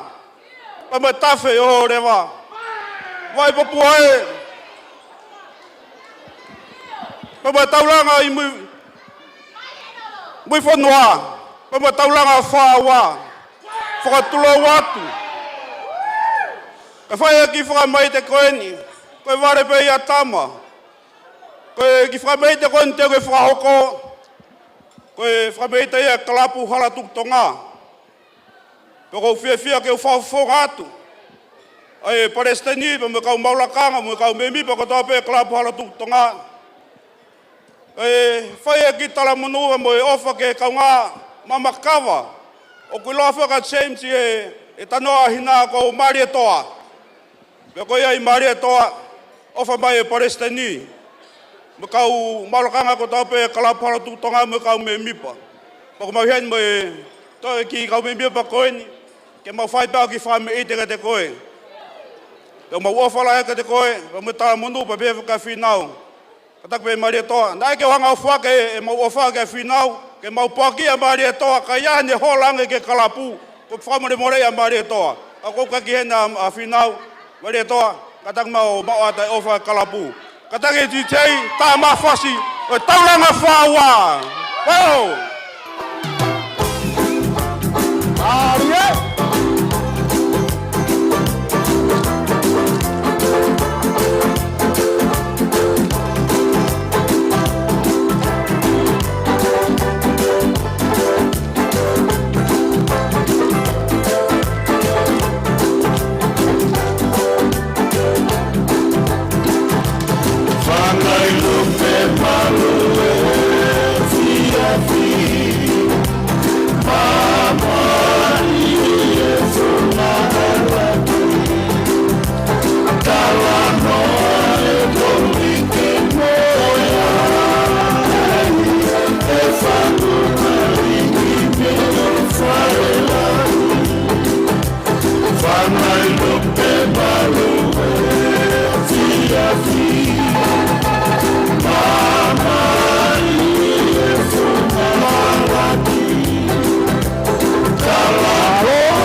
Marola hia tu ke kalapu hala tuku tonga. Ko tau tala e hala tuku tonga e mo popua. Siu mafua uta whaianga e whakamaunga. Whauia he motoa e kukui ko peni whirimo e hala. Kai ke misi e kau mawhanga e koe niki ai. Pasikala pae a whirimo e hala o ne ahi vehi kite koe whanau ia he motoa ko son la tu me mataika vavau. Son la tu koe ni whai whakau. Toi mo fia i niua haua fitu. O sone tahavalu ni maua. Ko ia na ne tauwhia mo fia ni niua koe whai whakau en. Koe hako en e son la tu en. Iaia Pascala. Koe a kau whiri mo hala. Ta guai mo kau paea i mau whanga. Ta hoko mua ke tālunga hon hoko. Ka hiri whi tālunga koe ni te uteu mai tālunga koe ia Alia Finau Junior. Kole ke whakamalumalu au te tala whakatapu ko oso no kamata ke katoanga o whiawhini. Ka tāmo mo ki mau tolu ke mau ki hala loto api atu. I he katoanga o whiawhini. Ko ki whakameite koe ni koe kau ngā whiawhia pe. Ai ngā ue o ku whakahoko whatongi ai a fumi. James ka maa hohoa. Kai ke ha mea e mau, mau loto pe ke mau mai o kaunga fia mo ki mo tolu I he e poku fo o e mo ui I he whiawhini. Koe kaunga ui fo koe ni, koe whakaunga ui a fumi. O kui koe MRM Care Consultant, whai whatongia. Ma ai NGIS, ka ma ai Home Care. Whakamolmore atu, na kuanga whewhea e whawhatongia he whiawhini, ka kua hulu e ma ai whiawhia ai kaunga weni. Malo. Ka koe, ka taki katoa ka ki kongasi e kaunga weni na he whiawhini ke mo lava mai ki loto, ke tau kaunga whiawhia mo ki mo tolu he whiawhini koe fumi. Ka tak whakamore, ka kia ha mea e mau. Ki tek ko ni, whakakatoa ke ngai whakatongia ke hoko mai. Malo.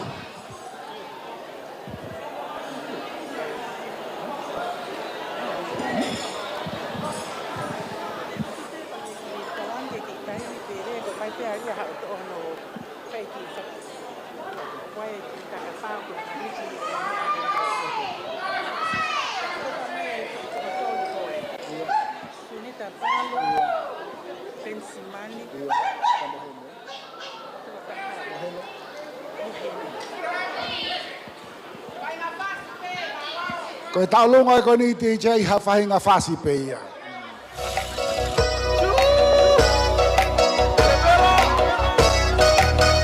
Ariwe. Os whakawhea whate foi lado e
Malo. Tahine taulunga. Toki tolo e ta taulunga hange koe whaiva Filipaini to be continue. O ki kai koha Filimisi e ni hoko e tau pōkalama. A pia pia tau tai mi malo a pito whamalo ati tain taulunga. Ke tau hoko rewa ke taulunga hono hoko.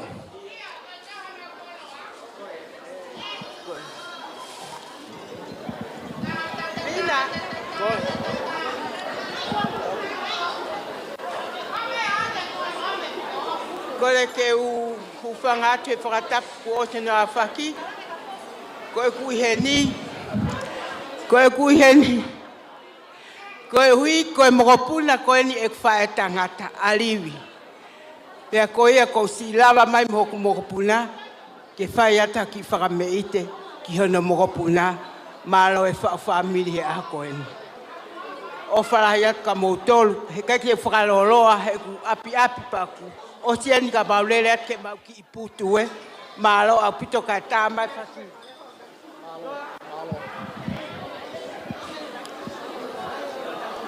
Mo kātaki o ki whakapā mai mua mo ngahi langi ki he tama TJ. Whakamore more. Koe tau lunga o ku whai ake whasi. Ko osi e kuonga o e alu paku hu whangai whakatapu.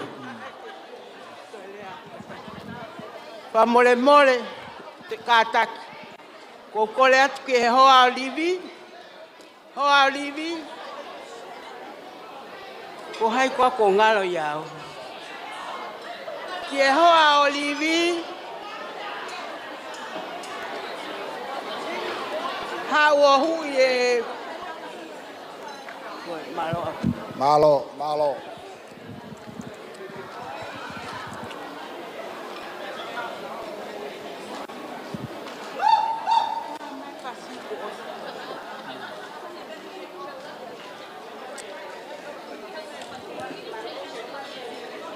Ko kātaki pe e... Mita nou pe e ta whangita alunga, te ke whae ta alunga e tahine mari. Pe moi to e ta ngahi rea ke whakakakato. Malo.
Malo lahi atu e talunga, a malo atu. Ta hoko ke talunga no ko whamre more kua piape tau taimi. Ka peke hu whanga e whakatapu ko osano a whaki. Kai ata mo ki mautolu whine mātua ko henei. Whanau ai kuini. O what ke hongo mātua mari, uma a fumi mo Max. Kore atu Max, o speta alunga tau alu ai pe tau tō. Ko e whawhai atu e kau whewhine ko toa peo e whanau ai kuini ke mō mea mai ko tau tālunga e. Humi, ko whea Max ke hau hui e pare. Tātaha ke. Max, hau ki hau hui e pare. Ka taki Max.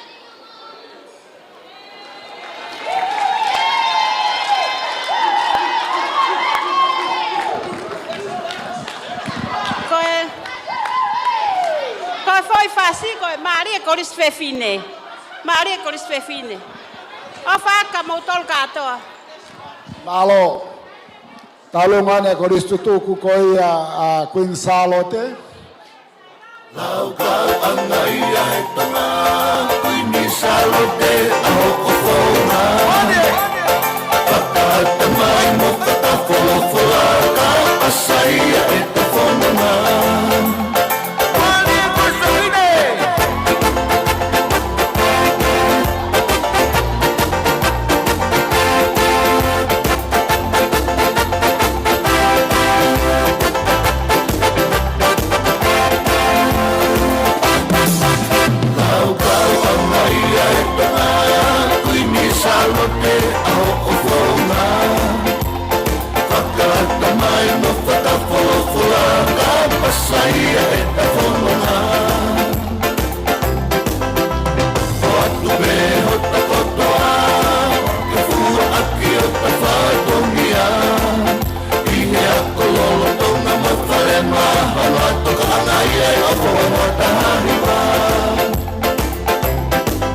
Mana tu me lia ki e kore si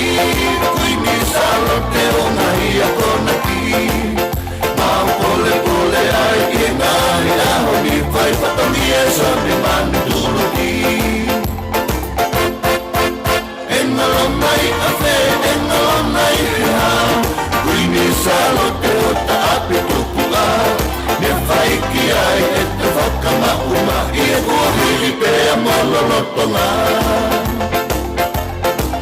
E whakatahani lulu kapena e anga fefe E ta whai whatongia te anela tosene E whai aki te o singa mari Ko e ta ofa e kolisi fefine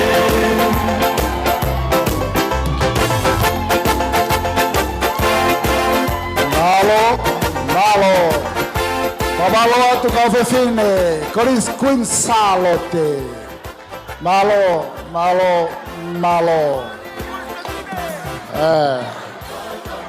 Ke pea Queen Salote mea Queen Sipa Siko make mo na ukawa koko ka Queen Sipa ia Ilonga pea Queen Sipa o tonga e tau katoa nga Mario manatolu o langa toi kumitoi ofa pe keu ilo i hatama o kutoi Ta hoko te tau talunga hono hoko Malo. Kole ke hufanga he ngai whakatapu o sfaiat me feitun. Kau whakaloloa nge mua ho mo mea. Ko ki talunga hoko. Ko mokapuna ki motua ko te evita Clifton. Ko ki motua na noko pe me imui. Me he apio fumi pe amosivai. O whakaongongo mai hapui. Me api koeni. And about a month and a half ago, na kuhi isene I he whanonga whakaiau pe. Pea tāngi a fumi o kore mai ke uhau ke mari ne tamasi this week. So I decided I'm going to be here for the first time that Fumi asked me to do something. Koe aku mo katak pe whakaloloa ka tuku mua ke ngomoko puna ke whai hata olunga. Fumi kata ke mai to atu e ki tek o ki Finau ko ni kumaka foi pulore malo au pito Malo DJ kata kita mai fasi ko mau feitu matol we don't really know the differences between the songs so any song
Malo lahiatu si whakakato e taulunga e ngomokopuna koe ni e tau inas koto pe kainga kolo pe ke lava e tau whangi pokalama ka tau whakakato e whatongia toi malo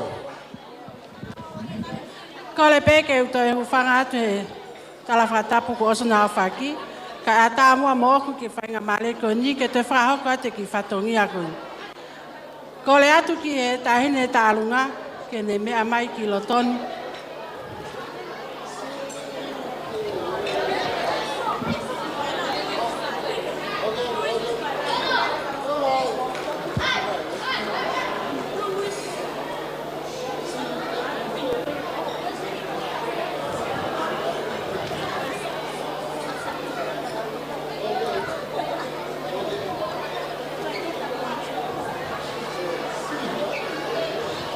Ko kole pe ai whainga maria ko ni ke whakakakato e whatongiani ko e ki tuanga o e taine tālunga si whake atu pēa mai tahine whahu. Pea ko kore ki he teki teki e tahine, ko ilo pē ku kaike lahi, ka ko ilo pē ku osi tumari e pē tahine whahu kai pē ka Finau lahi. Ko kore atu mua ka e se tara lahi ko ia nai si mea mai mei tonga, si hau mua hu ia nge mua teki teki o Finau, si whai ake kume atu ake hau ki fo ilole ke si fo ki moia ke whatonga. Pea kore atu ke DJ ke tā mua e whasi, pea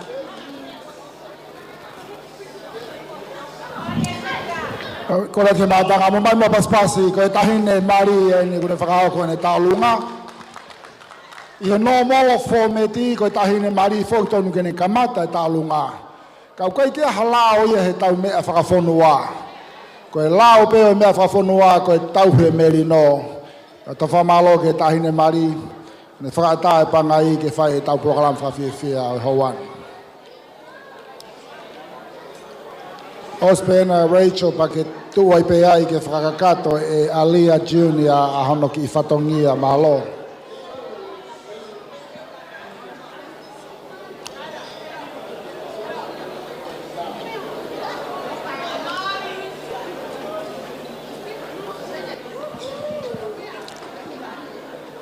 Rachel, Finau, Meipulotu, Fihaki, Papu.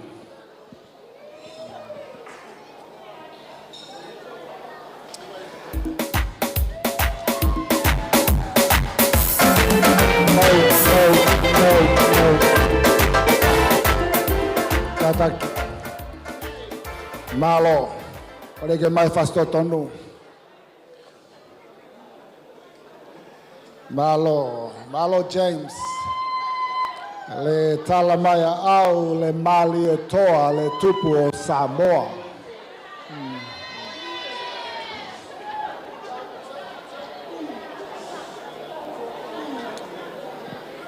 Mari e sawia.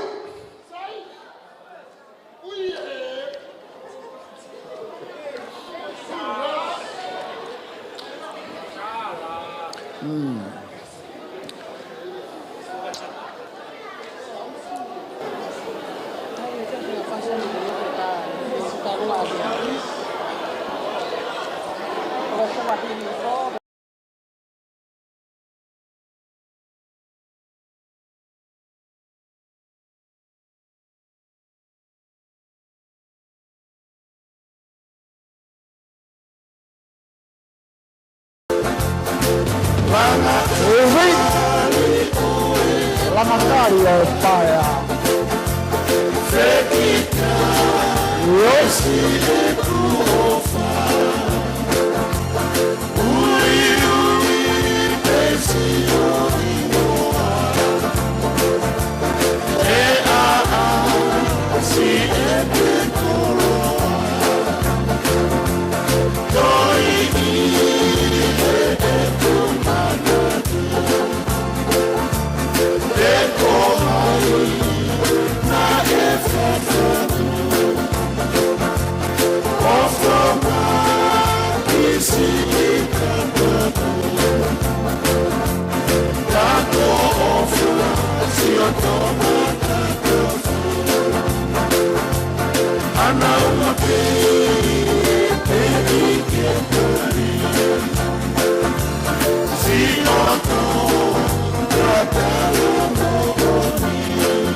Siento cariño.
Malo, Rachel Kataki.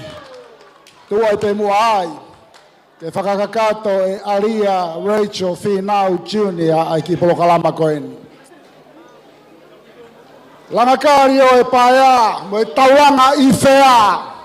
Si tauranga i whea, ke bomba te mai ko e tauranga ia kutu e whei tu whea. Tala whakamako ni se CPN a FOAM. Ko e tala ia e tauranga i whea. Ki motoru koe kauniua, koe ke mo uilo tala ko ia, ta koe koha niua ki motoru. Polokalama anhoko ko taulunga ia, ai ki tahine, ai tuhane lahi o tahine mari. Ko Aria Finau Meipulotu, Fihaki, Junior. Ko ofe fine ni o sunita palu Fihaki, o kunotonga vainga akapulu i flanse. Silere maya Aria, Rachel Junior ke whakakakato e taulunga. Ke talamai ko i ki tuunga.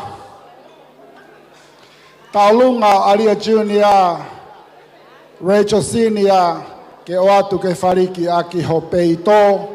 Pea mai ofalai, pea mea suni tapalu, pensimani kau maa henere Fihaki, o kui kai ke nau i hen. Ka ku nau mamata mai pea mehe o pe, pea mu nau lau maari e. Pea ku whakafolau mai e nau o whaa o hange, ko e set CPN na FOAM o ri whakamakoni ke au ke taulanga.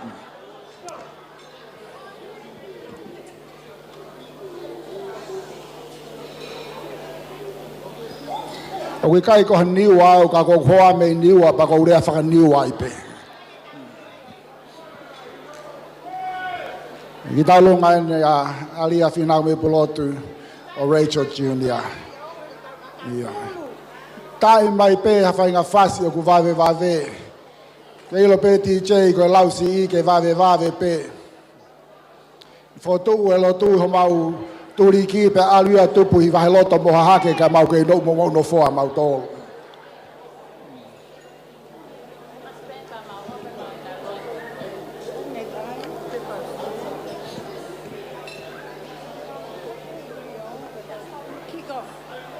Whanga i ka lesi e nau mahi ki whanga manule o oe Pasifiki. Ko e asia si teli a hawhili na a kapasia si i motusi i.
Pamaloa tu ke Aria Rachel Finau Meipulotu Fihaki Jr.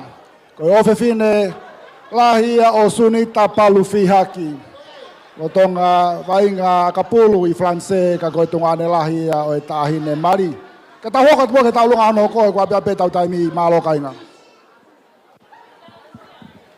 Malalele kata ko kole ke hu fanga e ngai fatap ko tope ko sana faki kata mo ke fa ho ka te ki taulung ko ni che pe mo Meipulotu ko ki tau olungan Finau mo fa mo puna o siane o sam pe mo ana sivai lele o sam o mai ai ofa ho ngai fa tangata ko sia stone o sam siane paskala toli ke o sam motofi o sam pe he kia ungatea ofa pea omi mo ofa me a violet fifita me he apko batau mai pehegia semis fonua sian tu po osam me he apko motala ofa lahiat ke gi moa che mo Meipulotu fatang ke tua ke ne fai ta pegi nai pegi moa tenga mo ui ofa lahiat ko tenta olunga ko ana sivai lele masho ko le ke DJ ko na fasi fa ngai lupe malue fiafi malo kata kita hui hai kata kita ya Meipulotu kata kita ya hui tek sivai lele kata tahine ko Finau Meipulotu ko ku ha me kau mo te bolo ko mau kau tamain kata kita hui tek ya sivai lele ko to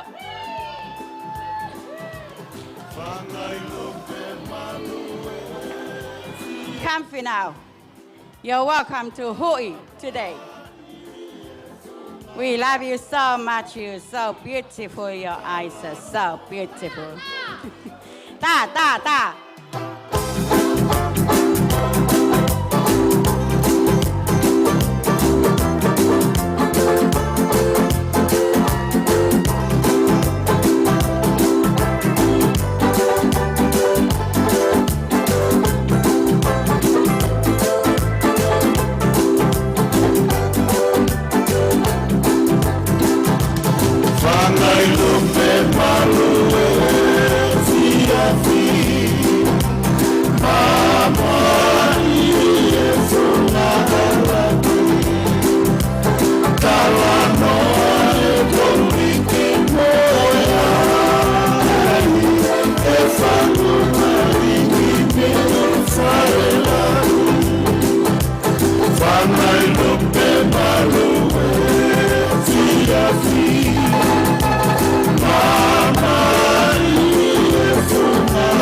Malo lahia tu ke family ko ni pakakato e taulunga ya mi hala tu tonga ki tauriki pe mo perfume o loto nuku alofa ta ko tu pe ko tawala ala hai he taimini 5 kau ya ko ta ko pe tau ngai program fra me ite ta tau hoko atu malo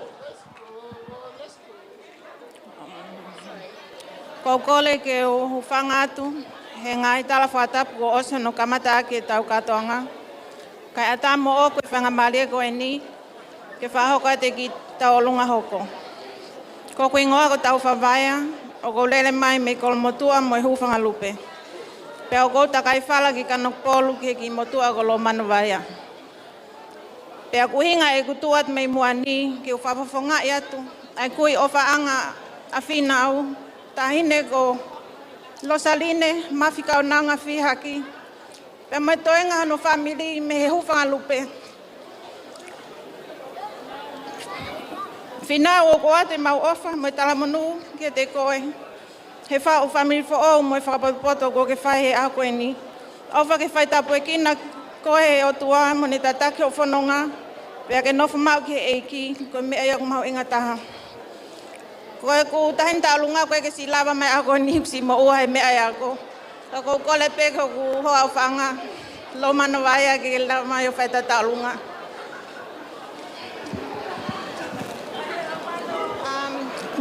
Ko tek talunga ko ki wafe. Pa ko kole atu ke vai ua pe mua. Ke taine ko Finau.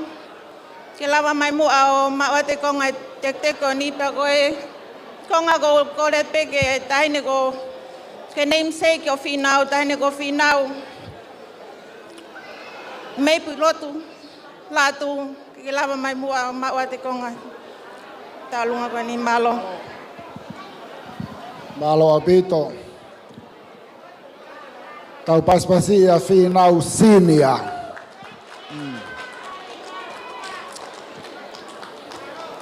Tau atu maseni tonu toi koe ni. Koe mau, koe alu e pare o Finau e toi ave waka ia ki loto foa haapai.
Kaike tau ofo, koe tamaiki me whakalupe, koe taimi, koe tamaiki ulunganga whaka hospitality. Talama e whonpore on my way to whakalupe, they say malo le rei Fihaki. Tau hoka muhe talunga hano ko malo. So, I just wanted to speak on behalf of my husband. My name is Akanese Okati, and I'm married to Finau's uncle, Titali.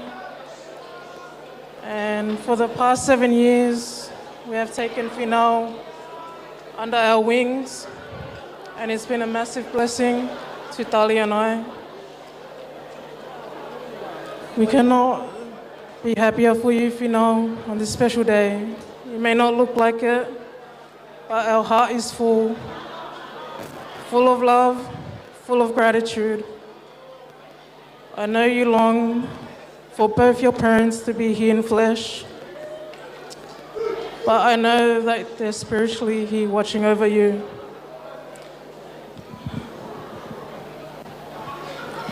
There's a phrase that goes, it takes a village to raise a child, and he most definitely did take a village. These faces that you see here on your left today have helped shelter you, provide for you, and sculpture you into the person that you are today. And I thank God that these are the people that have walked beside you throughout your journey in life. As much as we all joked around about finding you a husband for years, You finally went and found yourself a soulmate that laughs just as loud as you and talks just as much as you. James, you've truly found yourself a rare gem, our gem. You've taken this gem from under our arms and out of our humble home. All I ask of you, James, is that you protect this gem like no other. Keep her safe. As much as we would love to keep her, she's found her way to you and has found love and comfort within you. Hold on to her, protect her at all times, and keep her safe. It's your turn to look after our gem. Finau, que si alu.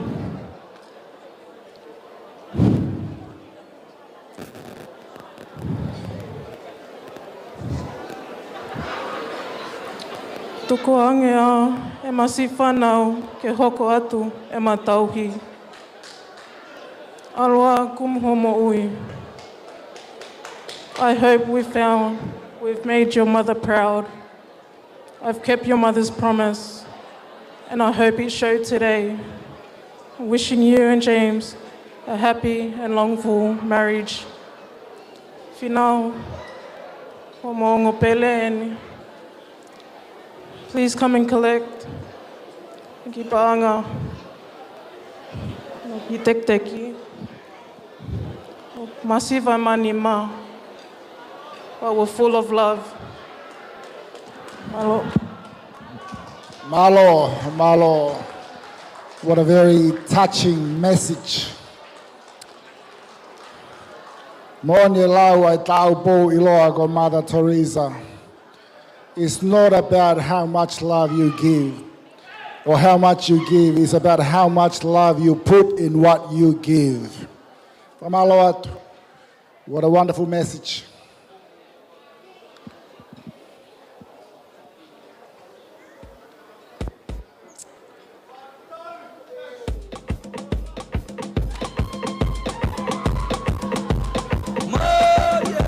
Manai fuma whanua kasi hei likua na kala noa koe helo koe toa koe whesitanga ka ngumu pe ka puke eke holo whape kau pe pe au maa kala noa koe anu maa he katoa a whai anga he liki pom ko pe ene lava siuki hipu koe fuku pe au hala pe a teki ko hai e hau pe luki hatu i anga whika o tamana akela ko tohi hei jisitoli a talu ne he ua whemata ai liki mona te tamata Kala toa muri te whai anga.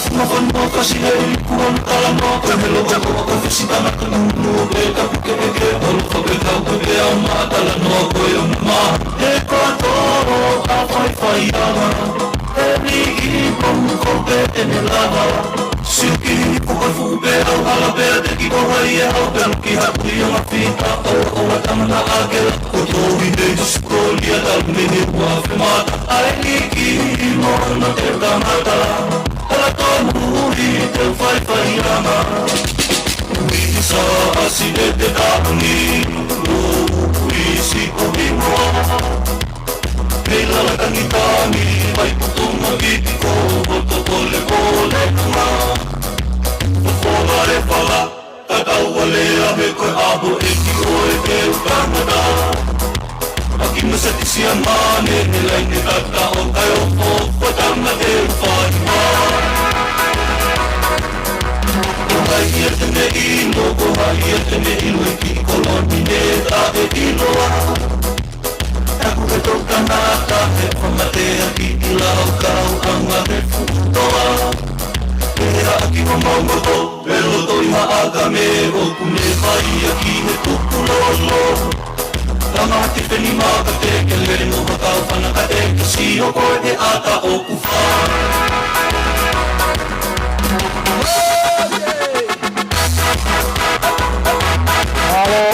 Malo. Aloha pito.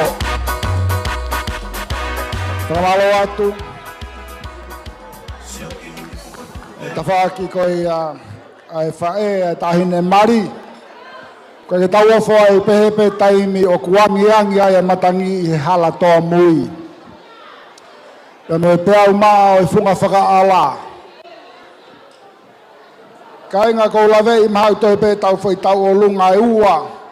Ko hea ko whaamu pe ke iaha taimi. Rea e tau ongo mea mari pa mo e kau. Pa mo e pesmen, pa mo e meira fona. Pa ko ia ko tau foi tau lunga e ua ko ni ko ne lava pe ia whamore more.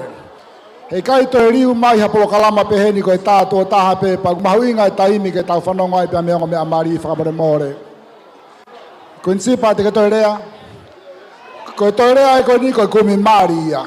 Make, maratui ko inloa ko ana u ke sio mai koe. Malo, atala whalawa. Koe ki whakameite koe ni, koe ki tālunga ia a James Evangelia Papu. Come forward. Sianga sa, I can't stop love you. Please, come forward. Come forward, sianga sa.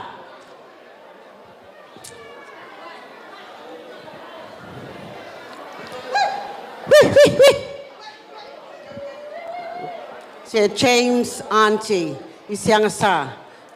Give a big hand to Siangasa. Take this money for you, Siangasa. Thank you very much for your attending this one.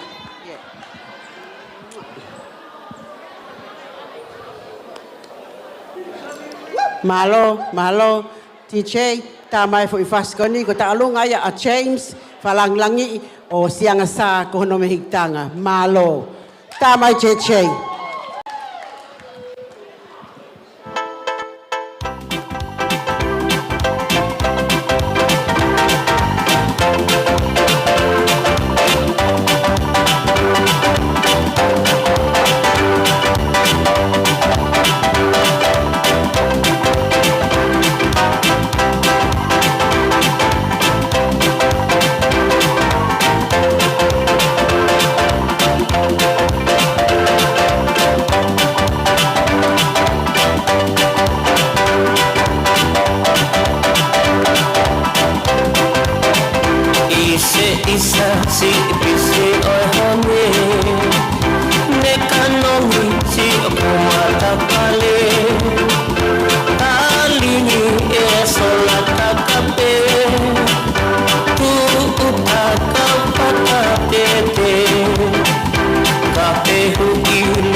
Malo, beko ne lava e tau ngahi poloka lama whakameite.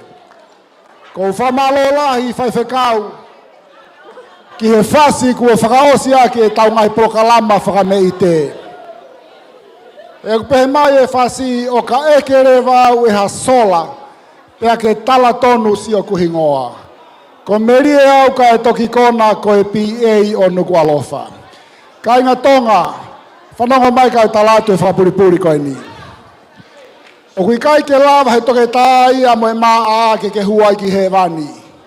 Ko e PA e huai ai tonga ki he wani ko e born again. Ko matai tohi mawinga e ke tau mātuku mo i he pōni. Ko e PA ki nuku awofa mo e PA ki he wani. Whangamare ko ni ko lava e tau ngai pokala whakameite. I would now like to invite the Maid of Honor and the best man to give their speech. Following their remarks, I would like to ask the bride and the groom to say the final words before I return the time to the minister of the word. Whakamari ko ni te ukore ange ki he Maid of Honor, pia mo best man ke na Fihaki whakahoha. Whakamare pe, na e kaunanga na de whakarea mai ka te au, ai ki mea nau whakahoha i ane nai, pia kui kai ko ha konseti eni ke u eke totongi. Ko e rea koe nak whae nai, ko e rea mo onia ka pau kai ke lawe i he kainga ni wā. Ai rea koe si i taulanga i whea. Ke mou matea mai ko e taulanga ia o kutu i he wheitu u whea. Tala whakamākoni se tipi ena e whao e ema. O kou rea whakamāmari atu ke mou whanongo hana rea whakaniua i rea atu ane nai. Pea ko ia e tauange whakamāri e koe ni ki he Maid of Honor. Pea mo e best man ke na Fihaki i rea. Ka hiri koe te tau whanongo, pea me he tahine mari, pea mo e tamasi i mari. Pea ka lava e na whakahoa mo e na rea. E u whakafoke e taimi ki he tangata ki whaifekau, ke ne whakakakato e tau ngā ue. Ainge ko lawa e puna ke tō whā mai whereni. Ko ia i Maid of Honor, please come forward. Ko rate mātanga mo maha paspas.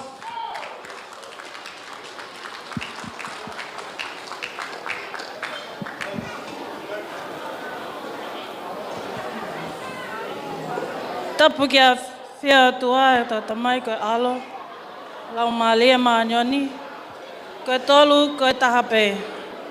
Tapu kia hau eiki mo hātau i whanua, tapu kia tangata eiki whaiwhekau mo hātaki lotu, tapu kia he toko taha ne muaki lea, pe au koukole ke huwhanga atu, he tala whakatapu ne au whaki, ka ata ke whakamalumalu atu ai, pea tala whakatapu ka kato o whanua mai lotu. Ka amumua ki whainga maalie, mai whinimutu atu ani ke Fihaki lea, ko maa whana pe mai whiawhia he aho mohono taha. O ko atu e whakatapu mawahe ki hongo mea mali, o e aho ni kia se misi mo Finau. Ko na whakatataha i me ki tau tolu ki he wau, tapu e whale fo ou, ko ka matalanga. Ko hoku ingoa, ko e setas, Salote Fihaki whalau, ko e whikatolu au he whanau e toko whitu a hene lea mo leila. Pea ko e sisi i au, hoko i a Finau, ai au ona e whalanglangi a honi. Pea ko ki maua pe a ongo tamai whewhine, me whanau tangata e toko nima. Ko luaki ko palu Fihaki, au kikine lava mai ka kone hoape mele mo o whewhine ko alia. Ko e wā ko Finau, whika tolu au, whika whā ko alofaki, whika nima ka piolani o no pensimani, whitu henele. Ko ostakai whala ki e vai ko puna, pamanua top tapu, ki e whoi mana ia, ko lisate mate ki e unga whalau. O tai hana tatau e whiawhia ke ukau he mālali a honi, mono ngahi o wau, pea ko eku hoko ka Maid of Honor he aho ni, o ko lau ko loa mo lau manu ia ai, he hoko ai ko tāpua ke lahi ki a te au. Ne o si talange pe ki a Finau, ko au ko os mau family, ka nane loto pe ke utongia whatongia maungo ngani, ko e uhi pe ko e matoko wā, mone tae whia mawae, pea mo au. O i kai puli i a te au Finau, asio ofa i a te au. Pea wana hoko, ho hiki atu ki a whamiri o misi, ke motuhi mai ai au. Hei ka i lava ke motuhi o tau wā.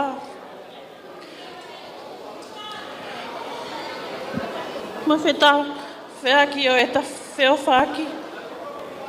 Hange pe ko e lau e wholofola, ko hai tū tene motuhi. ki taua me he ofa akalaisi. Hau pehe, kai anga e kua ngoi e ofa lahi kia te koe.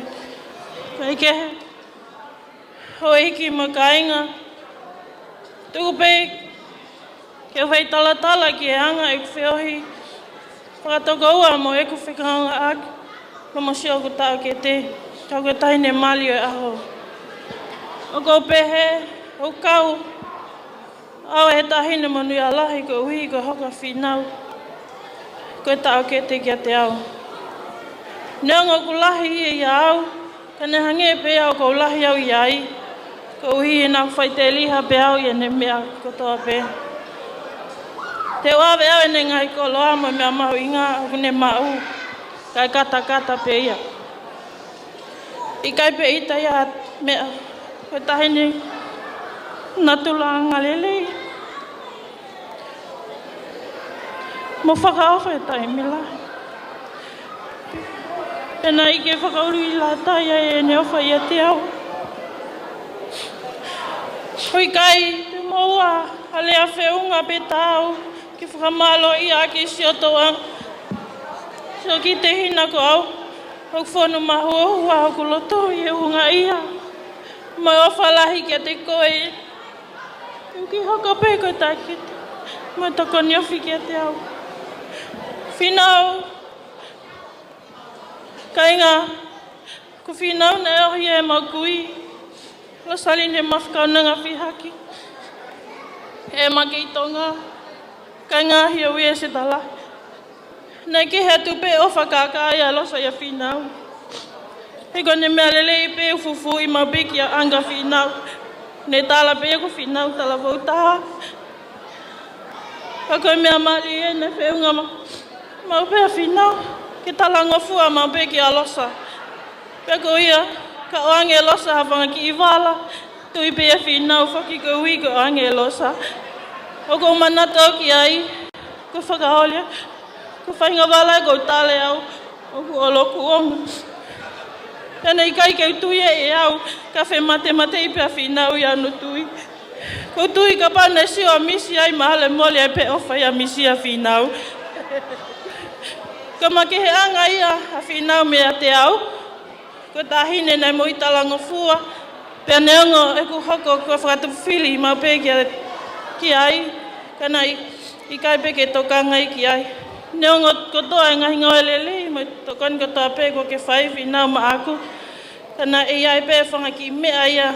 Nau kai pau au i a Finau. Ka tuku mua ke utala noa ki ai. Koe whai kau mea. Ko mea ene mama kehe ai pia i kai koha ki whai kehe. He koe tahine Finau na anga lelei ma whakalongolongo. O i kai hange ko au ke whakatamaiki mo saki ki noa ia. Ko whamoni ke tika ange u whai kau mea ia Finau. He naku ulua ki whai soa ngau ia Finau. Pau te ulua ki mali pia ui ia Finau. Kai kehe. Ko mea mali e koe whanga ki mea whapuripuri ko tā pia Finau na vahe mai kia te au. Pea ko au na on whai ono whale i. Pau te whai au e wā Finau. Ngā lunga mo misi ke hao kui o pāfua i a Finau. I kai ke usi la vei.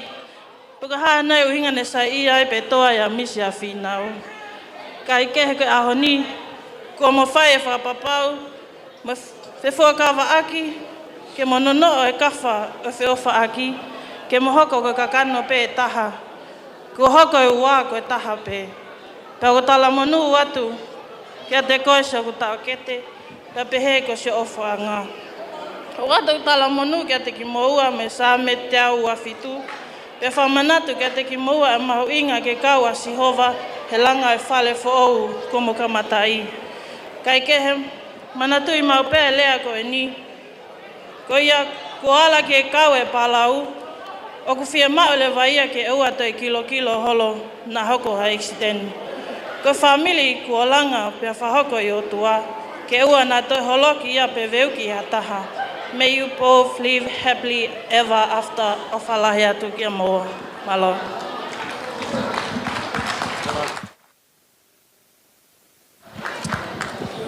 Wonderful words from the maid of honor. And now I'd like to call on the best man. the best man to come and say his speech. Give it up for the best man.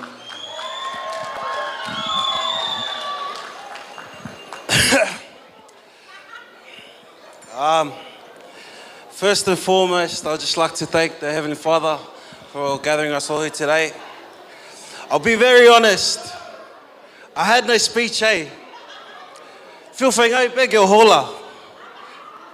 Koe mea besi su, koe tautua ene o...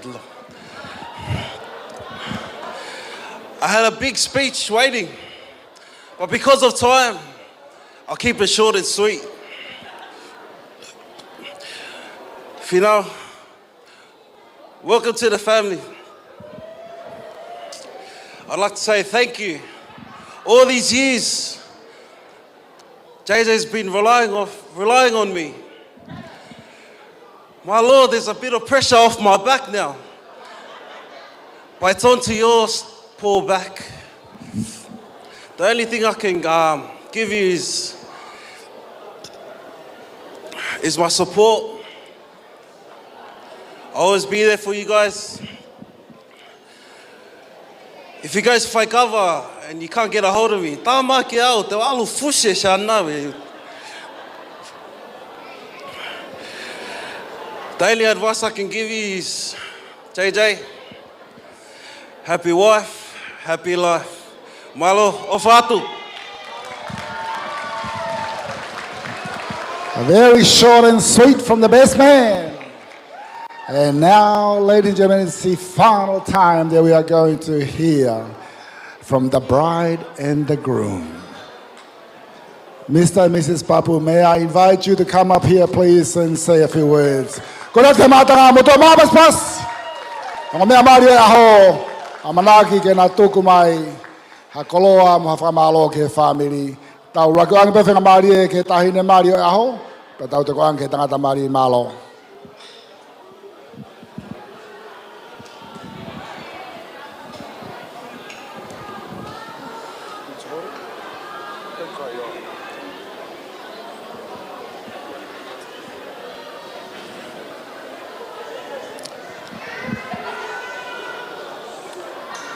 Te whakatulo atu, I he tala whakatapu ko osio no whaea.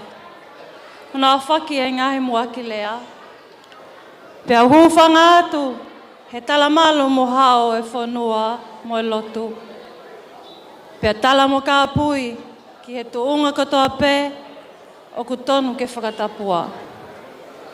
Tapu ki a sola mo a vulangi o ku tau taka, o ku tau kau whakataha he maalali o e ahoni. Ka e tuku mua, ke usi hao hake he, ke whai ha fia fia I he aho mohono mahu inga.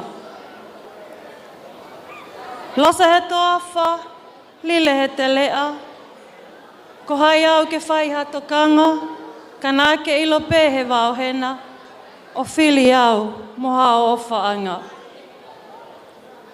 Hei kai tau whakasisi e aho mohono uhinga, he koe ahoni, koe aho lahi. He koe aho e maalali, koe aho ke tau mawawa mo hākai langi tau wai. Io, koe aho e fia fia lahi, pia koe aho pē o e whakawhetai. Whawhetai kia sihowa oku lau maali e, mo ia katoa pē oku ia te au. Whawhetai ki hono hua whamā oni oni e. Whawhetai kia sihowa oku lau maali e, pia oua nā ngalo ene, ai ngahi mea ofa fuli pē. Whawhetai kia sihowa, he oku lele ia, he oku tolonga o tai ngata, a ene alofa. Hei kai toi ngalo ai ahoni, I eku mo ui. He koe ahona e poloi, ko silai, pia kua lokai. Pia hala moha mea e tene lava ke toi veteki. Ko osi tohi tongi ki hoku mafu, pia ko hiki ia ki he puka o e manatu. O kulanga e manatu me lie ke hūwhanga lupe mo I kali o pule. Isa, I kai ngalo e kolotau ko hule. Ai ngalo ki lo mo hala toa mui. Koe aho ni, koe aho lahi. Mo tu mai, te ki whaiwa pia mali mali. Koe ahoeni, ke tau pāta pātai. Si api kola me muli. Te tūpe, te tū me whē ke whai atu me iai ha whakamālo. Si tau anga talo me iono aho. Nā ke whai hoku whawhanga mo hoku nā moa i. Nā ke whai hoku talatala i whale. Pea mo hoku whakaleke si. Nā ke whakaolunga au ki e kali loa mo e kali whanawhana. O whai me iai ai tala uhinga. Io, nā ke whai hoku lehi i mo hoku tau ke i. Pea koe aho ni, ko tai malie ai. Ko fuwhe whinelai he aho ni, ko uhi ko si omo ako naki. Pea hei kai te ulawa ke to tongi whakafoki atu, pe whetongi. Koe ai, o giai honga ia mo e whiawhia lahi mooni ia te au, pe hange pe koe lawa e punake. Talu ai pe e kuofo, mo whai pe e kuofo. Pena e tupu nei e ha, ai fu ofani loloto. Malo e tauhi, malo e kalu se whai lahi, kauhi pe ko au.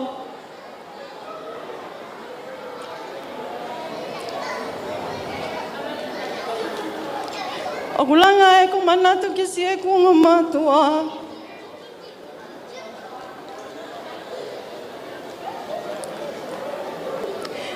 Koe aho e nia, o e wale ia tama. Mo tama tu he whae. Koe kai ke hoko si aia, koe hi ko si puli. O si e kuango matua.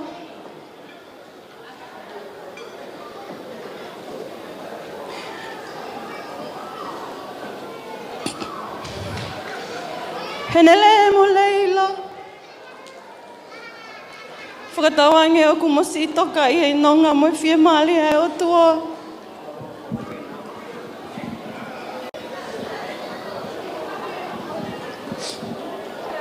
Kua mapaki e wha, kau kei alaha manongi pe a si ono tuanga. Pea pehe ai anga e kua ngo i me manatu melia ki si e kumatua. Ne anga kua na si pekia. Kau ku ke nganga tu pea si e na toanga nei whai kia te au. O kua whakaamu noa pe angi mai na musike i mo oi.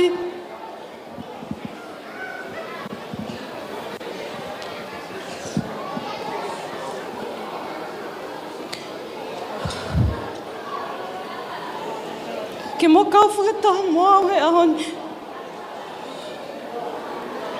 Ke whai atu ki ai si a te whakalaulau noani. Kai ke he, te whakawhetai pe ke tamai he wani.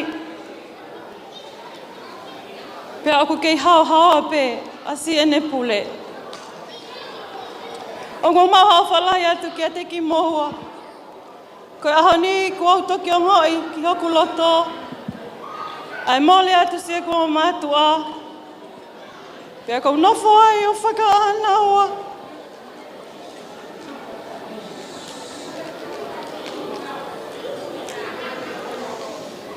Pea nge mai nā mosi ke mo ui pea nai heni. Ke tau kau whakataha mo ki nau tolu. I ono katoa ngai e ki whawhamiri kohen. Ka neongo ia kua whakawhetai pe ki he eiki. Ko hi, o gai pea sini ihina nau hoko koe tamai. Pea moi whae ki a te au. Pea kua mahalo toho ngai a moani ke whakamalo ia ki a te ki nau tolu. Rake whamalo, kia te koe te vita polo nui. Ke pēko hoa.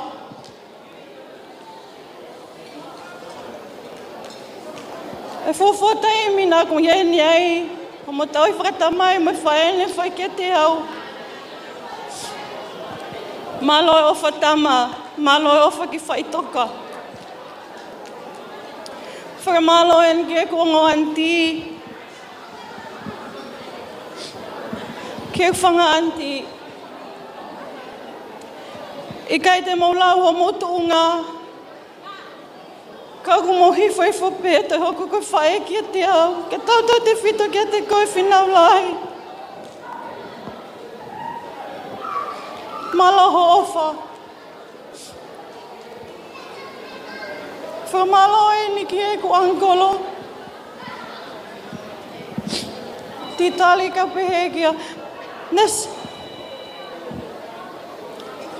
Ai tau e whitu nā mo whai o tauhi kia te au. Nea ngoko hoku whae tangata koe. Ka nā ku lau pe koe koe ku tamai. O whalahi at ki homo whawhonga. Whamalo at kia te koe familia nesti. Ki o whae. He ngahi ofa whae whai kia te au mo ngahi tauhi. Whamaloen ki ongo mātua a misi. Max, ke pehe ki a fumi. Ko a haine ko hange au ko e kausotia he malai tau. Ko oswha mo oni au ki he mate.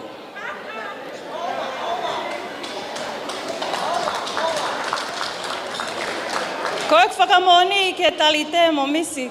Ko e whakapapau ia mo i tuku pāe mo wini.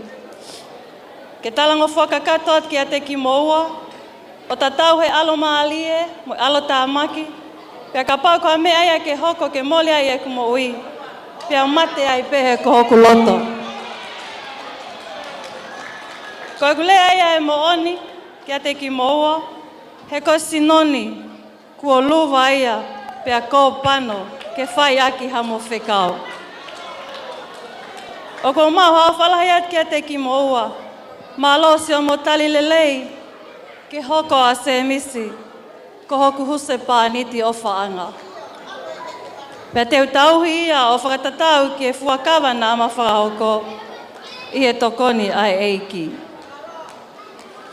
Ka tak whamole mole atu ka pau kuia i hasi taha, o ki kai ke u whakaha atu o hingoa, pea ke whamole mole i ange au mua, ko ha aku ia tō nou nou. Ka koe eiki, o kune tōkai mānanga e mea hono ko toa pē. Tēne whakakato atu ai ki whakamālotu ani kia te ki mōtoro. Hei kai te ulawa ki ulau whakate lau asi o mō ngai toko ni mo ofa ia te au. Ka kua hoko ko toa pē ia, ko tāpo aki, pia mo fungani mata i koloa ki a te au. Kua mō holo holo i hoku lo i mata, pia hoko mau pēho mō ofa, koe vai whakanonga. Ala, si hoku hoa o whaanga. Tamasi, James Papu. James Evangelia Papu. Ko whili ko he ahoni, ke hoko ko hoku huse pāniti o whaanga. Pea nai kai ko a whiri whaingofua ia, he koe whili me he toko lau i miliona. Ka koe ahoni, ko ke mahu inga taha koe, he lau i miliona ne tonu ke u whili me ai. Pea pehe, koe whili tonu enia aku. He nai kai ko ha paki mo tā laha, ka koe whili whili lelei mo whakapoto. Misi, ko ke osmea i kotoa pea e ngai uhinga ne usai ia i a koe. Pea iku ke e ku ofa ia te koe. Nei mawhana ange, e ta whiohi, o au ki e ta whakamau. Koe whakahaanga ia e whelotoi, mo whakakaukau na ia te koe, pea mo au. Koe ahoni, kua wau ke tau potu taha, a e ta Fihaki. Koe pau ke whakahoko a e ta mali, i he au e o tua, mo i kakai. Kai tumu aki ia au e ofa mo oni. Pea ko hākai langi tau ai, ko hoko a e misi o mo oni. I e tokoni a e eiki. O gai pea e ki manat me lie ki anga e mawhiohi mai mo misi. Ko misi i peu mo wasilo i peu ko o ku inu kawa. Pea ka taimlahi i peu ku kole mai a misi ki alo inu kawa. Pea ku me inu kawa pea misi me monite ke whala iti, ke sapate. Ka koe ahoni, nas whanawhana ma misi e toku inu kawa pehe wikeeni. Pahope taha e wike.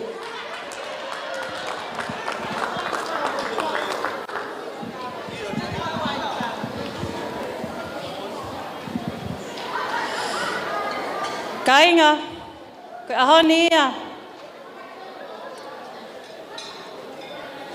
Na e tae alo aloa, he na e kai te nau ilo pe hoko pe i kai. Neonga na e whai e palani mo e whakotūtū ki ai, ka kua whakahoko ia e otua.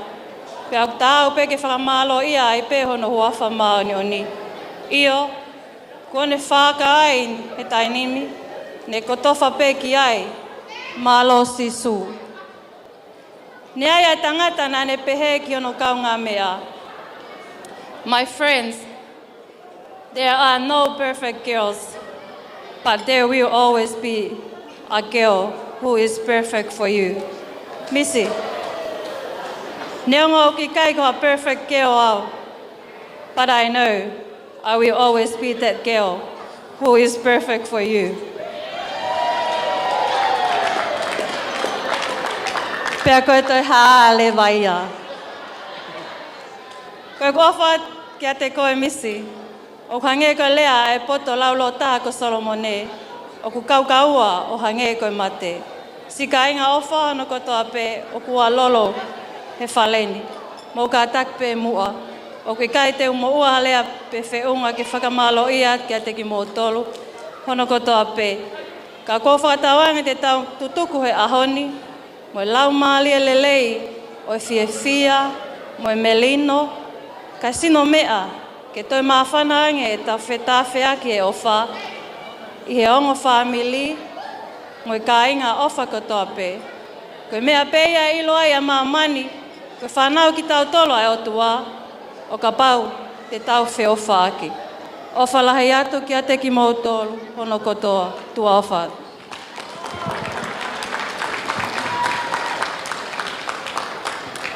Kore pegi o whanga ngai tala whatapo o sona o whaki. Kai whaki le whamaro. Ko tui ko o si hanga ua whangao, kawa katoa u topiki. Kai tu pegi o ngaweake ki le whapitania, ki o whamaro ko whanga whenimo ko kai ngā me hamo. First and foremost, I just want to thank the Lord for bringing us all here safely. I want to say thank you to all my friends, my family, Nau's friends, Nau's family, and my dad's family. O arofa tere atu ia o tau.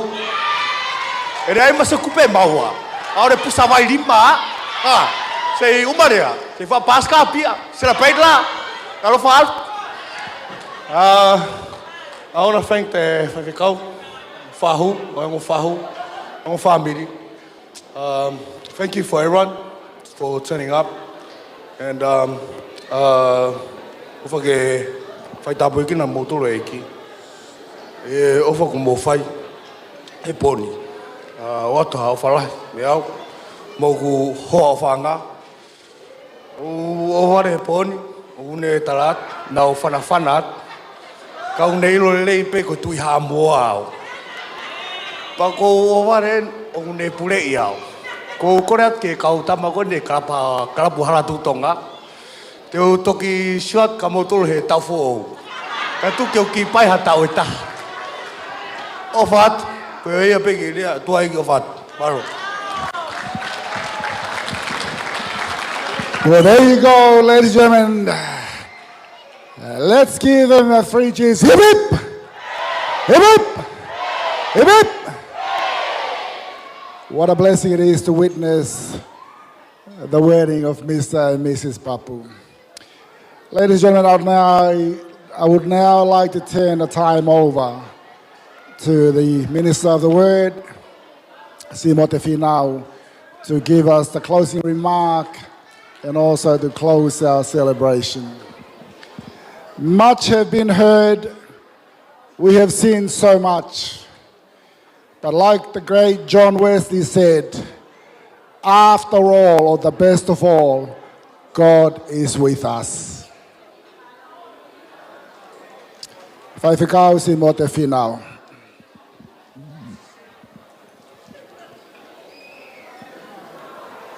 Kore ke u Ufanga atu he tala whakatapu kotoa pe kua o Fihaki i he potuni.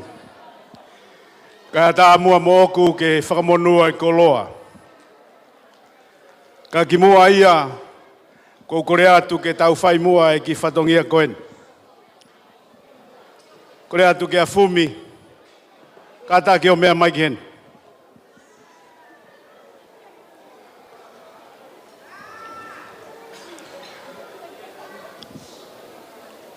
Ka inga, e he ahoni, o ku hoko ai e tau ni mga fulu maa nima o fumi.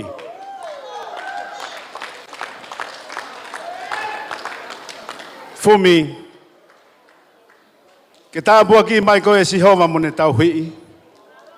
Ke whakaulo mai e Sihova hano fofonga ki te koe, pia ne alo ofa. Ke hangai fofonga mai e Sihova ki te koe, o ne o atu ai merino. E huafa atua koe ta mai, pia moe alo, pia moe lau maari e maa oni oni. Ameni. Happy birthday to you.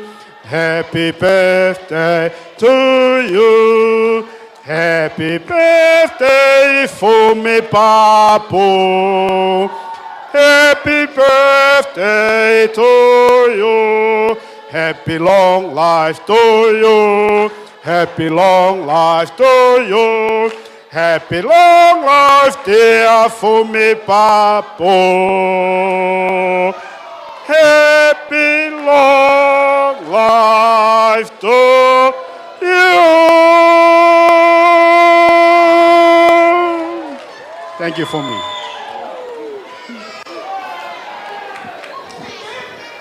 Hip hip. Hip hip. Beep beep. Malo. Whawhitai ki heo tua, lawai ki whatongia, nai toki o mai ko ia. Se ka inga ko whawhitai lahi ki heo tua mafi mafi. Ko hia ko ne whakahoko maharia e ahoni, pia mohono ngahi polo kalama ko toa pe. Ko doi o kutau whewhakamoni aki, ko e eiki ai mea ko toa pe. Pea ko whakamalo lahi atu, ke te koe se misi kau maa Finau. Lau hoku monu mo hoku koloa. Iho moloto ke u whakahoko ai whau whamiri koia i he aho koen. Ka inga neongo na e mata umu ai whatongia ki he otua, whanua pia moe pureanga, ka koe eiki pe ko sisu kalaisi, kone whakahoko e ahoni. Paku atu ai loto honga ia. Lahi pe ai kakai. Ka ho whehui pe ko haina iau. Ke whakahoko e ahoko e ni mohono maalari. Ka inga koe kamata koia ai ko talanoa pea mo Finau pea mo semisi. O kuia e lao fo ou na toki kamata pe i siula yo e tauni. Kia ki mautolu koe o ku whai mari. Ki mua na te talanoa pe pea mo eongo mātua mari. Koe lao fo ou koe ni, nai kamata ia he ongo mea koe ni. Ko pau ke u aluau o talanoa toko taha pe mo Finau, pe o kuloto ke mari. Ka io a Finau, te uhoko atu kia se misi. Pea ka ika ia Finau, ko ika ia ai mari. Ikai ke toi kau hataha ia, i he talanoa koe ni, ko au peia pea mo Finau. Hiri koia ai io a Finau, pea u alu lewa kia se misi. Koe tūtū ni lao whakapureanga eni. Ko hinga pe, koe lahi ai domestic violence. Pea mo ngahi whakakaukau koia, ai mari, ko pau ke whakamalohi i pe ke whai e mari. Ka koe tūtū nia ai pureanga. Ko pau ke utalanoa tō tahape mo ki naua. Hiri ko ia e na io. Pea te utoki talanoa rewa mo ki naua. O whai koe ni ai mea o kulau tokua koe marriage preparation. Pe whai e talanoa o na whakatou io o tawa au mai ai ki he aho koe ni. Pe whai e mau, kamata mai e mau pō talanoa. Nau whakaamu pe ke whakapapau i e Finau, pea mo se misi. Ko e whinangalo mo e whakatūtu ai o tua ke whau hona whamiri. Pe ko ia, ai ka veinga pe, hange ko e wholofola, na e whai aki hono whakahoko e na whau whamiri. Ko ofa. Pe au tāna ki atu, kia se misi, pea mo Finau, ko e ofa a kalaisi. Pe ko e Christ love. He koe ofa a kalaisi, e mau talanoa, pea fie mau e Finau, fie mau e se misi, ai ofa ko ia. Se misi mo Finau. Koe ofa ia ko ia, ko sisu kalaisi pētene toki o atu e ofa ko ia. He kai ke o atu ia ho o Meipulotu, ho o lau folofola, pe koe toi haha uhinga, la kanga o au ke la kanga fai whekau, hei kai te umau e au e ofa a kalaisi, ka o ka pau hei kai te alu ki a kalaisi. Pe koe ku poupou whakaosia ki a ki moua koe tamai whakalau maari e. Ka pau o ku mo fie mau e ofa a kalaisi, ke whau ai homo whamiri, langa ai homo whamiri, mo alu whakafoi tui tui pe ki a sisu kalaisi. O mai a sisu kalaisi, ke mo ui ho mo ui, kai lava ke mo toki o atu ai ofa whakakalaisi. Mei he huse pāniti ki he uaifi ki he huse pāniti. Hange koe mena e lau ki ai MC e fiaf koen. Koe born again, ia kalaisi. Pe lava ke mo whai ai ofa ko ia, ki ha taha pe i he mo ui. E se misi kau maa a Finau. Ko whatawange pe, i he ahoni hange koe palo mesi, kua mo whai, pe koe tūtū ni pe ia ai whakaotua ai mari, ke toki whakamawa e pe ki moua e he mate. Koe hala whanonga o whainga taa. Tu upupu hono wā i hala, ta mo hono ngāhi ahi. E iai e taimi, kua ilope, se mis, o ke saia he foi pia. Ka koe ku whakatokanga kia te koe, ka iai ha taimi ku ke ongo i ku stress iai ho atamai. Stress iai ho mo ui. Oua te ke alu ke foi pia, oua te ke alu ke drugs, alu ke sisu kalaisi, ka ke mau e nonga. Te ke mau e fie maari e, ta tau pe kia te koe Finau. Koe ku poupou pe ia kia ki moua whakaose aho koe ni, he whau whamiri ko mo whai. Ko ho moto he ofa a kalaisi, e langa he ofa a kalaisi, e utu he ofa a kalaisi. Pakapau koe ofa a kalaisi, ke ne whoa kia to e whanau koe mea ofa me he otua. Ta koe whamiri, si ka inga hono kotoa pe, ko sisu he whamiri, koe whamiri au fie fia.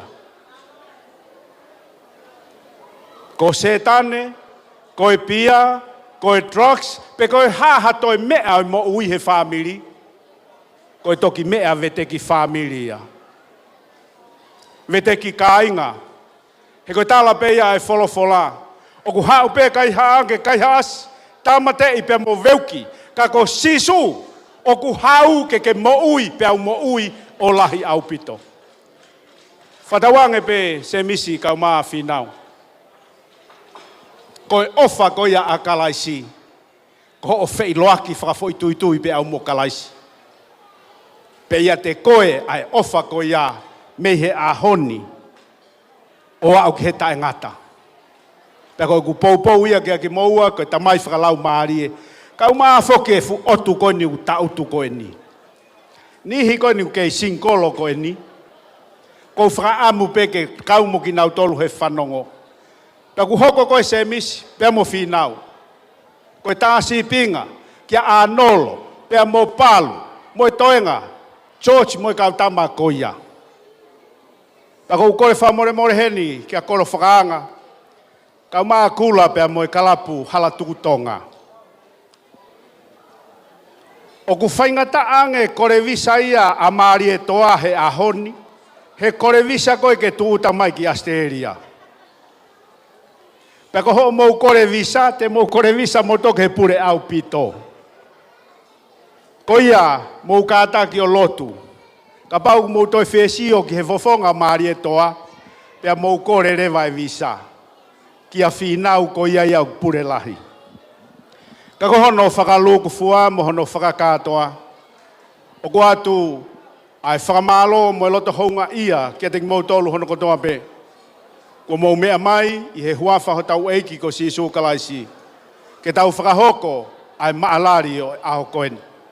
Peko hono whakakātoa, tau whakafoki ai koloria mo e langi, ma ai o tua toko tahape. He koe ofa pe a kalaisi, o ku tau peheni ai. Whampeke tau whakaosiaki, ai himi koeni. Whangea uonongo fulu. Tau kau ke whakamalo ia, tamai alo lau maarie. Kau ai kakai o langina, kau mo mamani furipe. Kau ke whakama.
Ke tau lotu.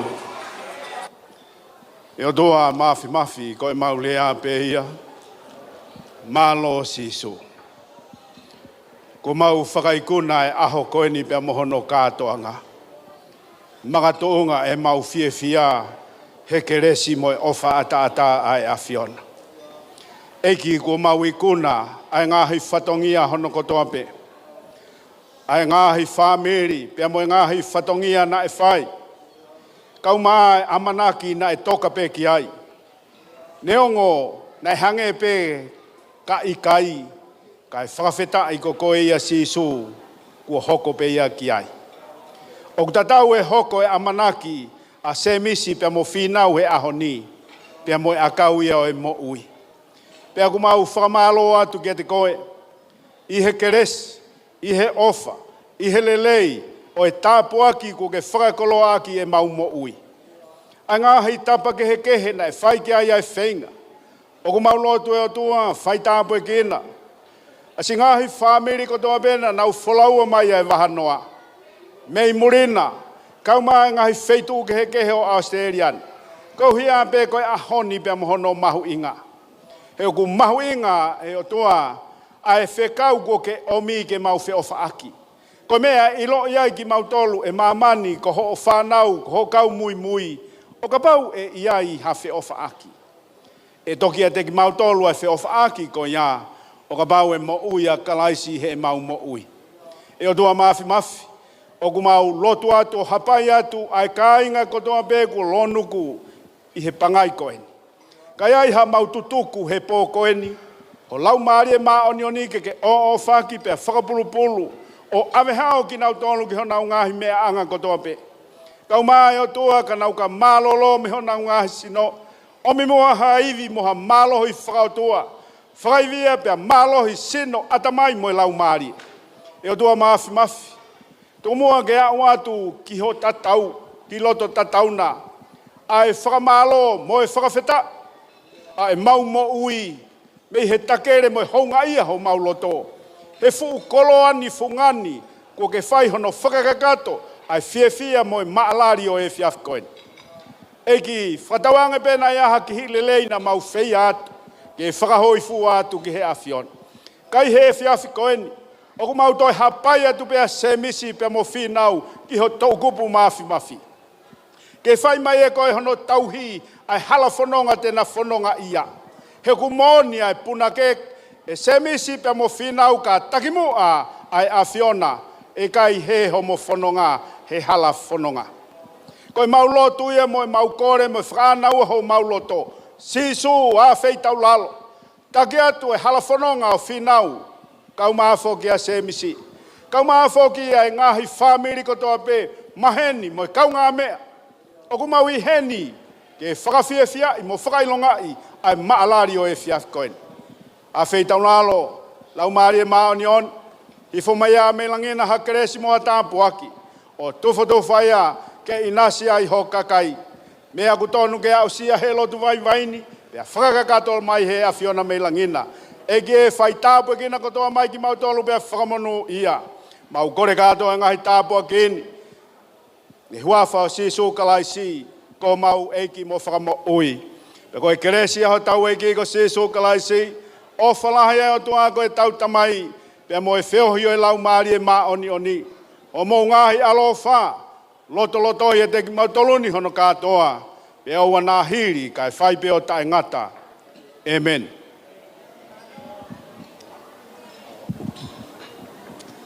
Ladies and gentlemen, for every good thing must come to an end. And we have now come to the end of our celebration. It has been my absolute pleasure to be your MC for this afternoon. On behalf of both families, the Papu and the Fihaki family, we express our sincere appreciation for all your effort of being here today. We trust and pray that the Lord will be with you all. Until then, I wish you a very good night. Tofa soifua. Good night.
God, the way you make my body shiver.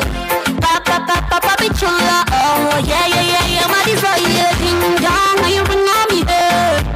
You got me wanna do a number, Johnny. You know you are me rumba. Baby, my Fernanda. When you wanna need baby, you make me my Lisa.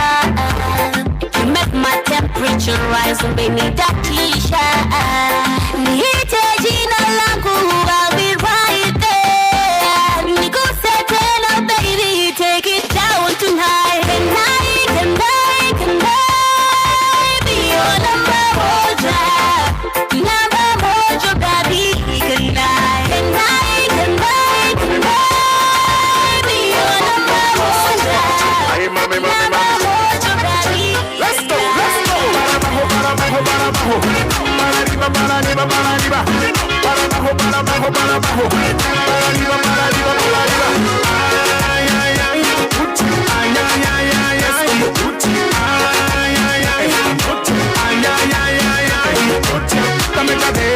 Dame cadera, dame cintura, dame cadera, dame cintura, puedes parar, porque estás bien hermosa, lady, es hora de gozar, súbete a mi coche, baby, boom, nadie te para, súbete a mi carcacha, lady, nadie te para, porque tú sabes cómo menearlo así.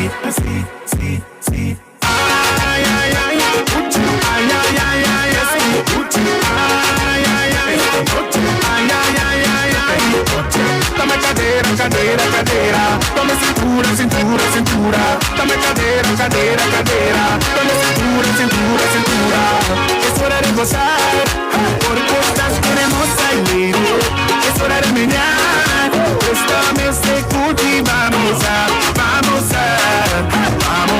gozar, ritmo sin parar, mueve la cintura, que tú sí sabes menear.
Sara tua ai palangi era mendo mona e nai Lalla rimba tua lasa mai na oro Besu itu na mona senga ni rawana toso Era mai lasa era samai bunde Toso tale manda mai va Meipulotu